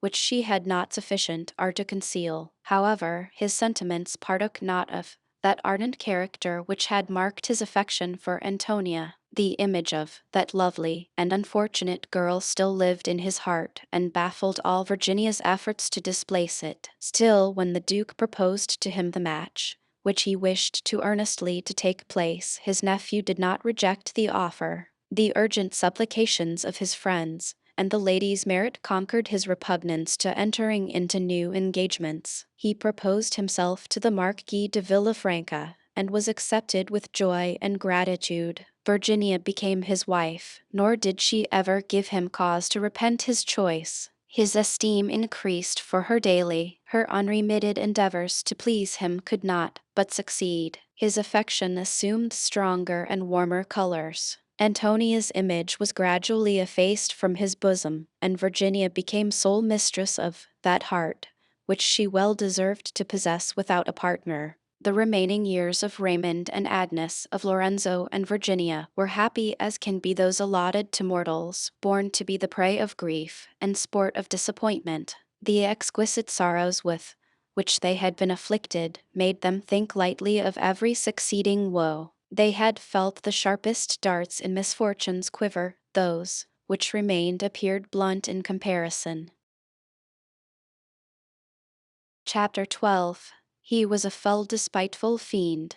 Hell holds none worse in baleful bower below, by pride and wit and rage and rancor keened, of man alike, if good or bad the foe. Thomson. On the day following Antonia's death, all Madrid was a scene of consternation and amazement. An archer, who had witnessed the adventure in the sepulchre, had indiscreetly related the circumstances of the murder. He had also named the perpetrator. The confusion was without example which this intelligence raised among the devotees. Most of them disbelieved it, and went themselves to the abbey to ascertain the fact, anxious to avoid the shame to which their superiors' ill conduct exposed the whole brotherhood. The monks assured the visitors that Ambrosio was prevented from receiving them as usual by nothing but illness. This attempt was unsuccessful, the same excuse being repeated day after day. The archer's story gradually obtained confidence. His partisans abandoned him. No one entertained a doubt of his guilt, and they, who before had been the warmest in his praise, were now the most vociferous in his condemnation. While his innocence or guilt was debated in Madrid with the utmost acrimony, Ambrosio was a prey to the pangs of conscious villainy and the terrors of punishment impending over him. When he looked back to the eminence on which he had lately stood, universally honored and respected, at peace with the world and with himself, scarcely could he believe that he was truly the culprit whose crimes and whose fate he trembled to envisage. But a few weeks had elapsed since he was pure and virtuous, courted by the wisest and noblest in Madrid, and regarded by the people with a reverence that approached idolatry. He now saw himself stained with the most loathed and monstrous sins, the object of universal execration, a prisoner of the Holy Office, and probably doomed to perish in tortures the most severe. He could not hope to deceive his judges. The proofs of his guilt were too strong. His being in the sepulchre at so late an hour, his confusion at the discovery, the dagger which in his first alarm he owned had been concealed by him, and the blood which had spurted upon his habit from Antonia's wound, sufficiently marked him out for the assassin. He waited with agony for the day of examination. He had no resource to comfort him in his distress. Religion could not inspire him with fortitude. If he read the books of morality which were put into his hands, he saw in them nothing but the enormity of his offenses. If he attempted to pray, he recollected that he deserved not heaven's protection, and believed his crimes so monstrous as to baffle even God's infinite goodness. For every other sinner he thought there may be hope, but for him there could be none. Shuddering at the past, anguished by the present, and dreading the future, thus passed he the few days preceding that which was marked for his trial. That day arrived. At 9 in the morning his prison door was unlocked, and his jailer entering, commanded him to follow him. He obeyed with trembling. He was conducted into a spacious hall hung with black cloth. At the table sat 3 grave, stern-looking men, also habited in black. One was the Grand Inquisitor, whom the importance of this cause had induced to examine into it himself. At a smaller table at a little distance sat the secretary, provided with all necessary implements for writing. Ambrosio was beckoned to advance and take his station at the lower end of the table. As his eye glanced downwards, he perceived various iron instruments lying scattered upon the floor. Their forms were unknown to him, but apprehension immediately guessed them to be engines of torture. He turned pale, and with difficulty prevented himself from sinking upon the ground. Profound silence prevailed, except when the inquisitors whispered a few words among themselves mysteriously. Near an hour passed away, and with every second of it Ambrosio's fears grew more poignant. At length a small door, opposite to that by which he had entered the hall, grated heavily upon its hinges. An officer appeared, and was immediately followed by the beautiful Matilda.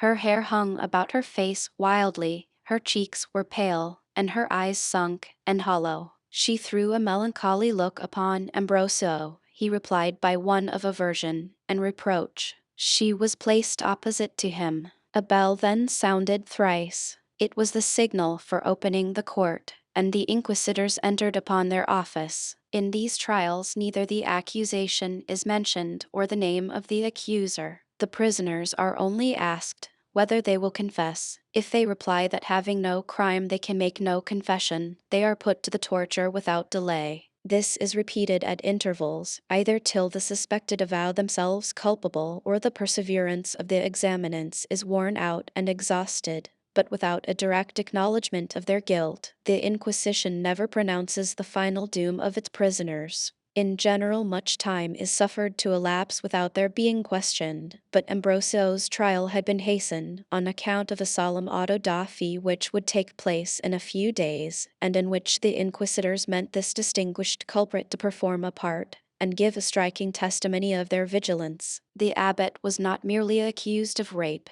and murder. The crime of sorcery was laid to his charge as well as to Matilda's. She had been seized as an accomplice in Antonia's assassination. On searching her cell, various suspicious books and instruments were found, which justified the accusation brought against her. To criminate the monk, the constellated mirror was produced, which Matilda had accidentally left in his chamber. The strange figures engraved upon it caught the attention of Don Ramirez while searching the abbot's cell. In consequence, he carried it away with him. It was shown to the Grand Inquisitor, who, having considered it for some time, took off a small golden cross which hung at his girdle and laid it upon the mirror. Instantly a loud noise was heard, resembling a clap of thunder, and the steel shivered into 1,000 pieces. This circumstance confirmed the suspicion of the monk's having dealt in magic.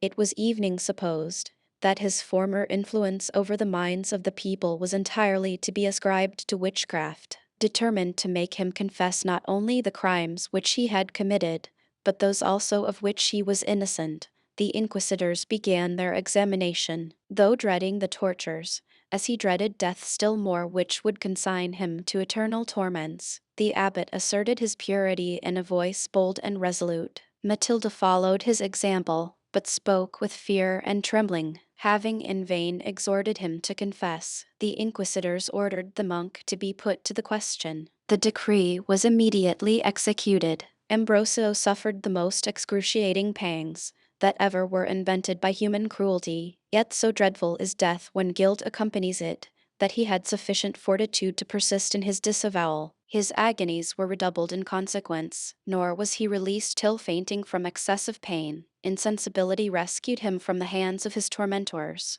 Matilda was next ordered to the torture, but terrified by the sight of the friar's sufferings, her courage totally deserted her. She sank upon her knees, acknowledged her corresponding with infernal spirits, and that she had witnessed the monk's assassination of Antonia. But as to the crime of sorcery, she declared herself the sole criminal, and Ambrosio perfectly innocent. The latter assertion met with no credit. The abbot had recovered his senses in time to hear the confession of his accomplice, but he was too much enfeebled by what he had already undergone to be capable at that time of sustaining new torments. He was commanded back to his cell, but first informed that as soon as he had gained strength sufficient, he must prepare himself for a second examination. The inquisitors hoped that he would then be less hardened and obstinate. To Matilda it was announced that she must expiate her crime in fire on the approaching auto da fe. All her tears and entreaties could procure no mitigation of her doom, and she was dragged by force from the hall of trial. Returned to his dungeon, the sufferings of Ambrosio's body were far more supportable than those of his mind. His dislocated limbs, the nails torn from his hands and feet, and his fingers mashed and broken by the pressure of screws, were far surpassed in anguish by the agitation of his soul and vehemence of his terrors. He saw that, guilty or innocent, his judges were bent upon condemning him. The remembrance of what his denial had already cost him terrified him at the idea of being again applied to the question, and almost engaged him to confess his crimes. Then again the consequences of his confession flashed before him, and rendered him once more irresolute. His death would be inevitable, and that a death the most dreadful. He had listened to Matilda's doom, and doubted not that a similar was reserved for him. He shuddered at the approaching auto da fe, at the idea of perishing in flames, and only escaping from endurable torments to pass into others more subtle and everlasting. With affright did he bend his mind's eye on the space beyond the grave, nor could hide from himself how justly he ought to dread heaven's vengeance. In this labyrinth of terrors, fain would he have taken his refuge in the gloom of atheism.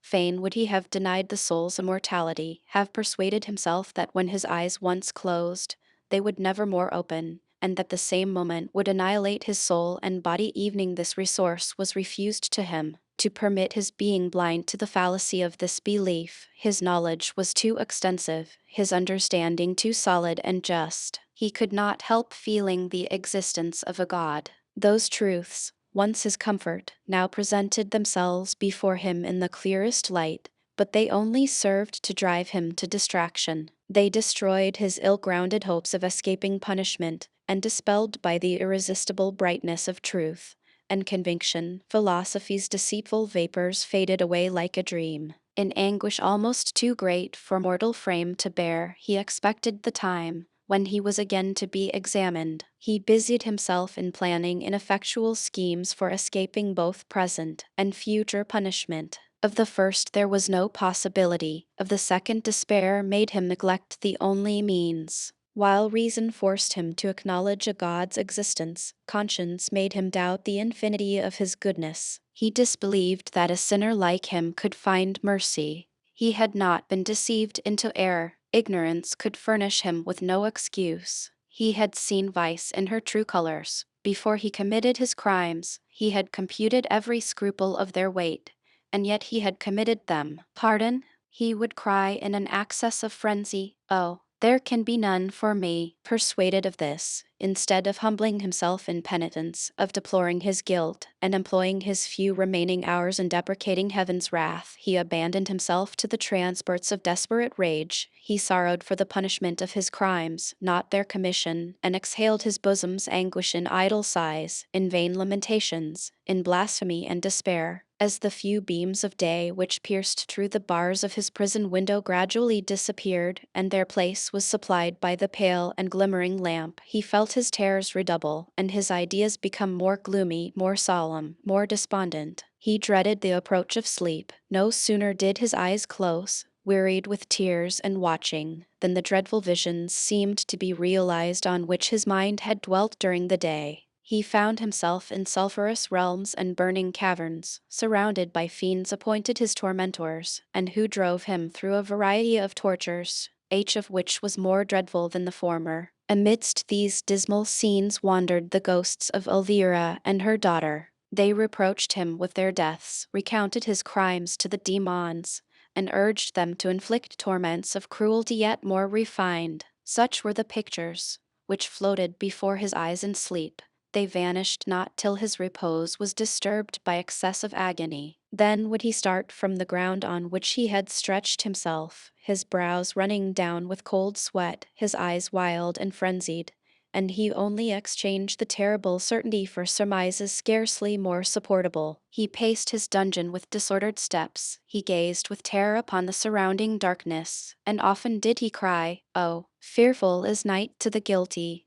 The day of his second examination was at hand. He had been compelled to swallow cordials, whose virtues were calculated to restore his bodily strength and enable him to support the question longer. On the night preceding this dreaded day, his fears for the tomorrow permitted him not to sleep. His terrors were so violent as nearly to annihilate his mental powers. He sat like one stupefied near the table on which his lamp was burning dimly. Despair chained up his faculties in idiotism, and he remained for some hours unable to speak or move, or truly to think. "Look up, Ambrosio," said a voice in accents well known to him. The monk started and raised his melancholy eyes. Matilda stood before him. She had quitted her religious habit. She now wore a female dress, at once elegant and splendid. A profusion of diamonds blazed upon her robes, and her hair was confined by a coronet of roses. In her right hand she held a small book. A lively expression of pleasure beamed upon her countenance,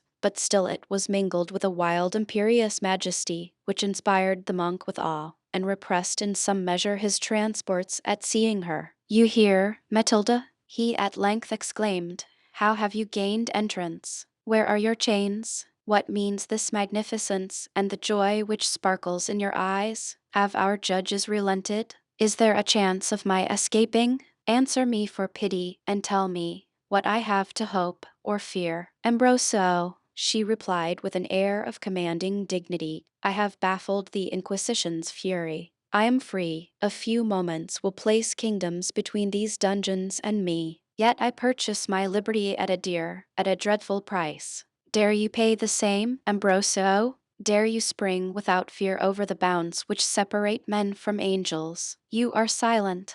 You look upon me with eyes of suspicion and alarm. I read your thoughts and confess their justice. Yes, Ambrosio, I have sacrificed all for life and liberty. I am no longer a candidate for heaven. I have renounced God's service and am enlisted beneath the banners of his foes. The deed is past recall, yet were it in my power to go back, I would not. Oh, my friend, to expire in such torments, to die amidst curses and execrations, to bear the insults of an exasperated mob, to be exposed to all the mortifications of shame and infamy. Who can reflect without horror on such a doom? Let me then exult in my exchange. I have sold distant and uncertain happiness for present and secure. I have preserved a life which otherwise I had lost in torture, and I have obtained the power of procuring every bliss which can make that life delicious. The infernal spirits obey me as their sovereign. By their aid shall my days be passed in every refinement of luxury and voluptuousness. I will enjoy unrestrained the gratification of my senses. Every passion shall be indulged, evening to satiety. Then will I bid my servants invent new pleasures, to revive and stimulate my glutted appetites. I go impatient to exercise my newly gained dominion. I pant to be at liberty. Nothing should hold me one moment longer in this abhorred abode, but the hope of persuading you to follow my example. Ambrosio, I still love you. Our mutual guilt and danger have rendered you dearer to me than ever, and I would fain save you from impending destruction. Summon then your resolution to your aid, and renounce for immediate and certain benefits the hopes of a salvation difficult to obtain, and perhaps altogether erroneous. Shake off the prejudice of vulgar souls, abandon a God who has abandoned you, and raise yourself to the level of superior beings. She paused for the monk's reply. He shuddered while he gave it. "Matilda," he said after a long silence in a low and unsteady voice, "what price gave you for liberty?" She answered him firm and dauntless. "Ambrosio, it was my soul. Wretched woman, what have you done? Pass but a few years, and how dreadful will be your sufferings. Weak man, pass but this night, and how dreadful will be your own. Do you remember what you have already endured? Tomorrow you must bear torments doubly exquisite. Do you remember the horrors of a fiery punishment? In 2 days you must be led a victim to the stake. What then will become of you? Still dare you hope for pardon? Still are you beguiled with visions of salvation? Think upon your crimes. Think upon your lust, your perjury, inhumanity, and hypocrisy. Think upon the innocent blood which cries to the throne of God for vengeance, and then hope for mercy. Then dream of heaven, and sigh for worlds of light, and realms of peace and pleasure. Absurd. Open your eyes, Ambrosio, and be prudent. Hell is your lot. You are doomed to eternal perdition. Naught lies beyond your grave but a gulf of devouring flames. And will you then speed towards that hell? Will you clasp that perdition in your arms before it is needful? Will you plunge into those flames while you still have the power to shun them? It is a madman's action. No, no, Ambrosio, let us for a while fly from divine vengeance. Be advised by me. Purchase by one moment's courage the bliss of years. Enjoy the present and forget that a future lags behind. Matilda, your counsels are dangerous. I dare not. I will not follow them. I must not give up my claim to salvation. Monstrous are my crimes, but God is merciful, and I will not despair of pardon. Is such your resolution? I have no more to say. I speed to joy and liberty, and abandon you to death and eternal torments. Yet stay one moment, Matilda. You command the infernal demons. You can force open these prison doors. You can release me from these chains which weigh me down. Save me, I conjure you, and bear me from these fearful abodes. You ask the only boon beyond my power to bestow. I am forbidden to assist a churchman and a partisan of God. Renounce those titles and command me. I will not sell my soul to perdition. Persist in your obstinacy till you find yourself at the stake. Then will you repent your error and sigh for escape when the moment is gone by.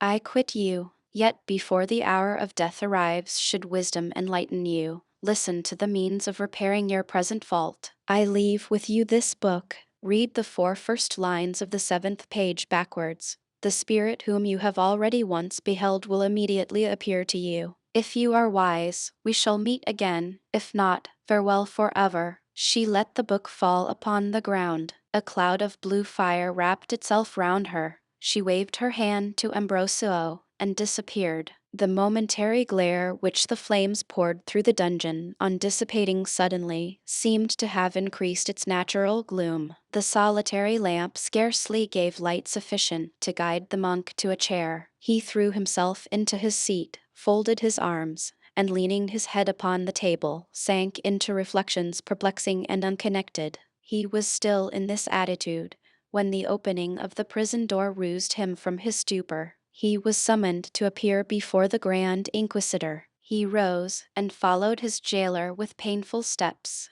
He was led into the same hall, placed before the same examiners, and was again interrogated whether he would confess. He replied as before, that having no crimes, he could acknowledge none. But when the executioners prepared to put him to the question, when he saw the engines of torture, and remembered the pangs which they had already inflicted, his resolution failed him entirely. Forgetting the consequences, and only anxious to escape the terrors of the present moment, he made an ample confession. He disclosed every circumstance of his guilt, and owned not merely the crimes with which he was charged, but those of which he had never been suspected. Being interrogated as to Matilda's flight, which had created much confusion, he confessed that she had sold herself to Satan, and that she was indebted to sorcery for her escape. He still assured his judges that for his own part he had never entered into any compact with the infernal spirits, but the threat of being tortured made him declare himself to be a sorcerer and heretic, and whatever other title the inquisitors chose to fix upon him. In consequence of this avowal, his sentence was immediately pronounced. He was ordered to prepare himself to perish in the auto da fe, which was to be solemnized at 12 o'clock that night. This hour was chosen from the idea that the horror of the flames being heightened by the gloom of midnight, the execution would have a greater effect upon the mind of the people. Ambrosio, rather dead than alive, was left alone in his dungeon. The moment in which this terrible decree was pronounced had nearly proved that of his dissolution. He looked forward to the tomorrow with despair, and his terrors increased with the approach of midnight. Sometimes he was buried in gloomy silence, at others he raved with delirious passion, wrung his hands, and cursed the hour when he first beheld the light. In one of these moments his eye rested upon Matilda's mysterious gift. His transports of rage were instantly suspended. He looked earnestly at the book, he took it up, but immediately threw it from him with horror. He walked rapidly up and down his dungeon, then stopped, and again fixed his eyes on the spot where the book had fallen. He reflected that here at least was a resource from the fate which he dreaded. He stooped and took it up a second time. He remained for some time trembling and irresolute. He longed to try the charm, yet feared its consequences. The recollection of his sentence at length fixed his indecision. He opened the volume, but his agitation was so great that he'd at first sought in vain for the page mentioned by Matilda. Ashamed of himself, he called all his courage to his aid. He turned to the 7th leaf. He began to read it aloud, but his eyes frequently wandered from the book, while he anxiously cast them round in search of the spirit whom he wished, yet dreaded to behold. Still he persisted in his design, and with a voice unassured and frequent interruptions he contrived to finish the 4 first lines of the page. They were in a language whose import was totally unknown to him. Scarce had he pronounced the last word, when the effects of the charm were evident. A loud burst of thunder was heard. The prison shook to its very foundations. A blaze of lightning flashed through the cell, and in the next moment, borne upon sulphurous whirlwinds, Lucifer stood before him a second time. But he came not as, when at Matilda's summons he borrowed the seraph's form to deceive Ambrosio. He appeared in all that ugliness which since his fall from heaven had been his portion. His blasted limbs still bore marks of the Almighty's thunder. A swarthy darkness spread itself over his gigantic form. His hands and feet were armed with long talons. Fury glared in his eyes, which may have struck the bravest heart with terror. Over his huge shoulders waved 2 enormous sable wings, and his hair was supplied by living snakes, which twined themselves round his brows with frightful hissings. In one hand he held a roll of parchment, and in the other an iron pen. Still the lightning flashed around him, and the thunder, with repeated bursts, seemed to announce the dissolution of nature. Terrified at an apparition so different from what he had expected, Ambrosio remained gazing upon the fiend, deprived of the power of utterance. The thunder had ceased to roll. Universal silence reigned through the dungeon. "For what am I summoned here?" said the demon, in a voice which sulphurous fogs had damped to hoarseness. At the sound nature seemed to tremble. A violent earthquake rocked the ground, accompanied by a fresh burst of thunder, louder and more appalling than the first. Ambrosio was long unable to answer the demon's demand. "I am condemned to die," he said with a faint voice, his blood running cold, while he gazed upon his dreadful visitor. "Save me, bear me from therefore, shall the reward of my services be paid me. Dare you embrace my cause? Will you be mine, body and soul? Are you prepared to renounce him who made you, and him who died for you? Answer but yes, and Lucifer is your slave. Will no less price content you? Can nothing satisfy you but my eternal ruin? Spirit, you ask too much.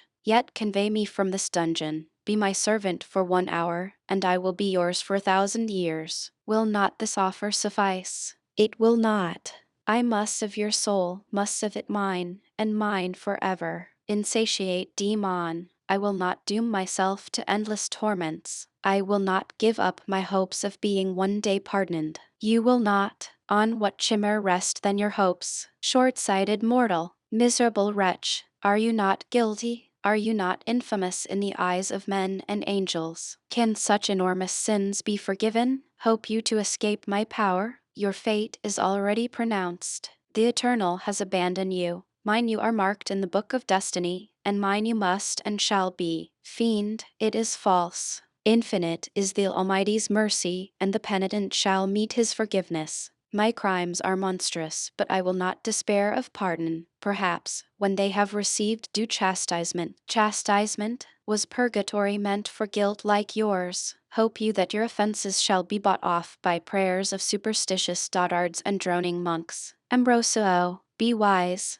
Mine you must be. You are doomed to flames, but may shun them for the present. Sign this parchment. I will bear you from therefore, and you may pass your remaining years in bliss and liberty. Enjoy your existence. Indulge in every pleasure to which appetite may lead you. But from the moment that it quits your body, remember that your soul belongs to me, and that I will not be defrauded of my right. The monk was silent, but his looks declared that the tempter's words were not thrown away. He reflected on the conditions proposed with horror. On the other hand, he believed himself doomed to perdition and that, by refusing the demon's succor, he only hastened tortures which he never could escape. The fiend saw that his resolution was shaken. He renewed his instances and endeavored to fix the abbot's indecision. He described the agonies of death in the most terrific colors, and he worked so powerfully upon Ambrosio's despair and fears that he prevailed upon him to receive the parchment. He then struck the iron pen,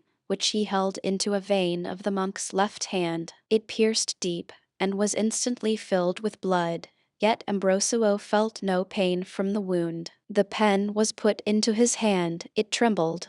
The wretch placed the parchment on the table before him, and prepared to sign it. Suddenly he held his hand, he started away hastily, and threw the pen upon the table. "What am I doing?" he cried.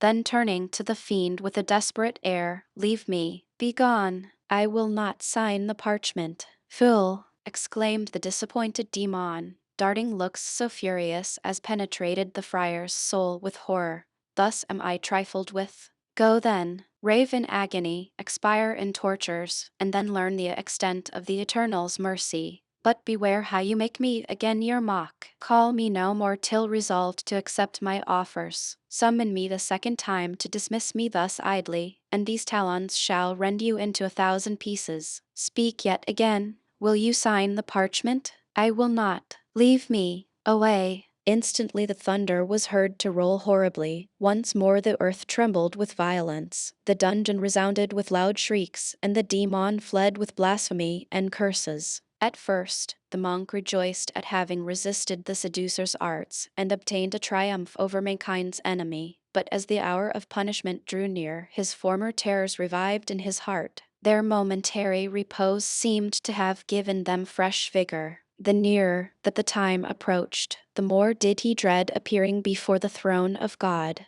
He shuddered to think how soon he must be plunged into eternity, how soon meet the eyes of his Creator, whom he had so grievously offended. The bell announced midnight. It was the signal for being led to the stake. As he listened to the first stroke, the blood ceased to circulate in the abbot's veins. He heard death and torture murmured in each succeeding sound. He expected to see the archers entering his prison, and as the bell forbore to toll, he seized the magic volume in a fit of despair. He opened it, turned hastily to the 7th page, and as if fearing to allow himself a moment's thought ran over the fatal lines with rapidity. Accompanied by his former terrors, Lucifer again stood before the trembler. "You have summoned me," said the fiend. "Are you determined to be wise? Will you accept my conditions? You know them already. Renounce your claim to salvation, make over to me your soul, and I bear you from this dungeon instantly. Yet is it time? Resolve, or it will be too late. Will you sign the parchment? I must. Fate urges me. I accept your conditions." "Sign the parchment," replied the demon in an exulting tone.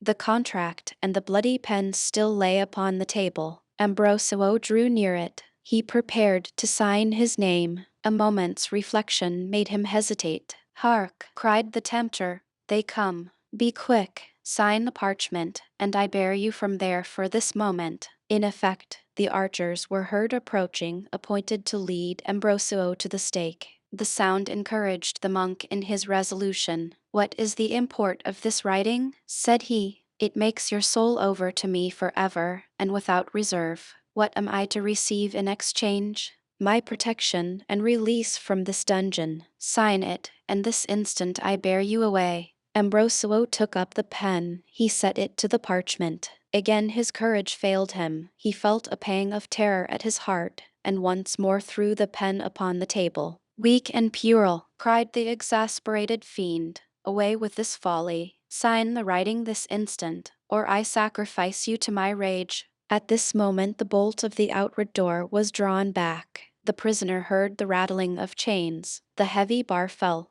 The archers were on the point of entering. Worked up to frenzy by the urgent danger, shrinking from the approach of death, terrified by the demon's threats, and seeing no other means to escape destruction, the wretched monk complied. He signed the fatal contract and gave it hastily into the evil spirit's hands, whose eyes, as he received the gift, glared with malicious rapture. "Take it," said the god abandoned. "Now then save me, snatch me from therefore. Hold. Do you freely and absolutely renounce your Creator and His Son?" "I do, I do." "Do you make over your soul to me forever?"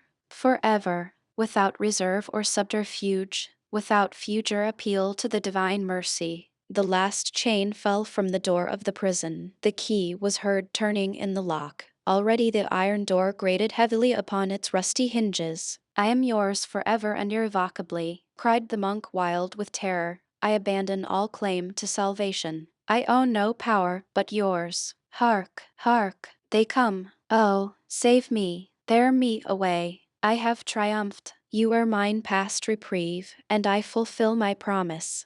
While he spoke, the door unclosed. Instantly the demon grasped one of Ambrosio's arms, spread his broad pinions, and sprang with him into the air. The roof opened as they soared upwards and closed again when they had quitted the dungeon. In the meanwhile, the jailer was thrown into the utmost surprise by the disappearance of his prisoner, though neither he nor the archers were in time to witness the monk's escape. A sulphurous smell prevailing through the prison sufficiently informed them by whose aid he had been liberated. They hastened to make their report to the Grand Inquisitor. The story, how a sorcerer had been carried away by the devil, was soon noised about Madrid, and for some days the whole city was employed in discussing the subject. Gradually it ceased to be the topic of conversation. Other adventures arose whose novelty engaged universal attention, and Ambrosio was soon forgotten as totally as if he never had existed.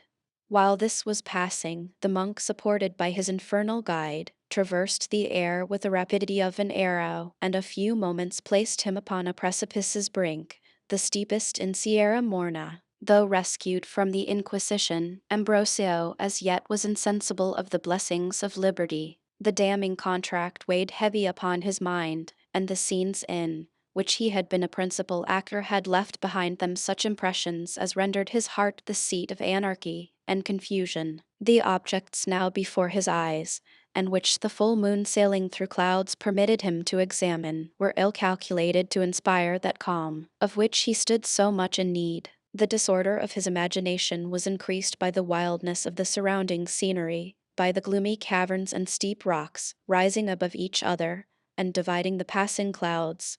Solitary clusters of trees scattered here and there, among whose thick blind branches the wind of night sighed hoarsely and mournfully. The shrill cry of mountain eagles, who had built their nests among these lonely desarts, the stunning roar of torrents, as swelled by late rains they rushed violently down tremendous precipices, and the dark waters of a silent sluggish stream which faintly reflected the moonbeams, and bathed the rock's base on which Ambrosio stood. The abbot cast round him a look of terror. His infernal conductor was still by his side, and eyed him with a look of mingled malice, exultation, and contempt. "Where have you brought me?" said the monk at length in an hollow trembling voice. "Why am I placed in this melancholy scene? Bear me from it quickly. Carry me to Matilda." The fiend replied not, but continued to gaze upon him in silence. Ambrosio could not sustain his glance. He turned away his eyes, while thus spoke the demon. "I have him then in my power, this model of piety, this being without reproach, this mortal who placed his puny virtues on a level with those of angels. He is mine, irrevocably, eternally mine, companions of my sufferings, denizens of hell. How grateful will be my present." He paused, then addressed himself to the monk. "Carry you to Matilda?" he continued, repeating Ambrosio's words. "Wretch, you shall soon be with her. You well deserve a place near her, for hell boasts no miscreant more guilty than yourself. Hark, Ambrosio, while I unveil your crimes. You have shed the blood of two innocents. Antonia and Elvira perished by your hand. That Antonia whom you violated was your sister. That Elvira whom you murdered gave you birth. Tremble, abandoned hypocrite, inhuman parricide, incestuous ravisher. Tremble at the extent of your offenses. And you it was who thought yourself proof against temptation, absolved from human frailties, and free from error and vice. Is pride then a virtue? Is inhumanity no fault? No, vain man, that I long have marked you for my prey. I watched the movements of your heart. I saw that you were virtuous from vanity, not principle, and I seized the fit moment of seduction. I observed your blind idolatry of the Madonna's picture. I bade a subordinate but crafty spirit assume a similar form, and you eagerly yielded to the blandishments of Matilda. Your pride was gratified by your flattery, your lust only needed an opportunity to break forth. You ran into the snare blindly, and scrupled not to commit a crime which she blamed in another with unfeeling severity. It was I who threw Matilda in your way. It was I who gave you entrance to Antonia's chamber. It was I who caused the dagger to be given you which pierced your sister's bosom.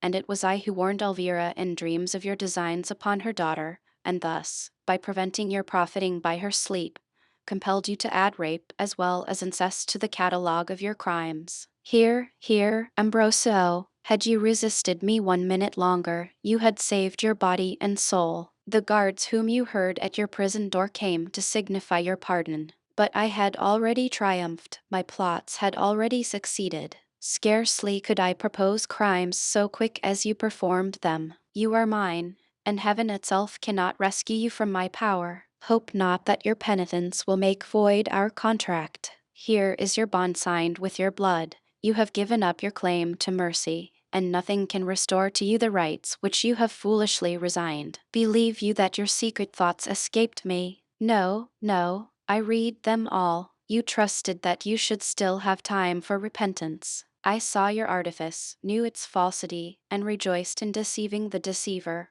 You are mine beyond reprieve. I burn to possess my right, and alive you quit not these mountains. During the demon's speech, Ambrosio had been stupefied by terror and surprise. This last declaration roused him. Not quit these mountains alive, he'd exclaimed. Perfidious, what mean you? Have you forgotten our contract? The fiend answered by a malicious laugh. Our contract? Have I not performed my part? What more did I promise than to save you from your prison? Have I not done so? Are you not safe from the Inquisition, safe from all but from me? Fool that you were to confide yourself to a devil. Why did you not stipulate for life, and power, and pleasure? Then all would have been granted. Now, your reflections come too late. Miscreant, prepare for death. You have not many hours to live. On hearing the sentence, dreadful were the feelings of the devoted wretch. He sank upon his knees and raised his hands towards heaven. The fiend read his intention and prevented it. What? He cried, darting at him a look of fury. Dare you still implore the Eternal's mercy? Would you feign penitence, and again act an hypocrite's part? Villain, resign your hopes of pardon. Thus I secure my prey. As he said this, darting his talons into the monk's shaven crown, he sprang with him from the rock. The caves and mountains rang with Ambrosio's shrieks. The demon continued to soar aloft, till reaching a dreadful height, he released the sufferer. Headlong fell the monk through the airy waste. The sharp point of a rock received him, and he rolled from precipice to precipice, till bruised and mangled he rested on the river's banks. Life still existed in his miserable frame. He attempted in vain to raise himself. His broken and dislocated limbs refused to perform their office, nor was he able to quit the spot where he had first fallen. The sun now rose above the horizon. Its scorching beams darted full upon the head of the expiring sinner. Myriads of insects were called forth by the warmth. They drank the blood which trickled from Ambrosio's wounds. He had no power to drive them from him, and they fastened upon his sores, darted their stings into his body, covered him with their multitudes, and inflicted on him tortures the most exquisite and insupportable. The eagles of the rock tore his flesh piecemeal, and dug out his eyeballs with their crooked beaks. A burning thirst tormented him. He heard the river's murmur as it rolled beside him.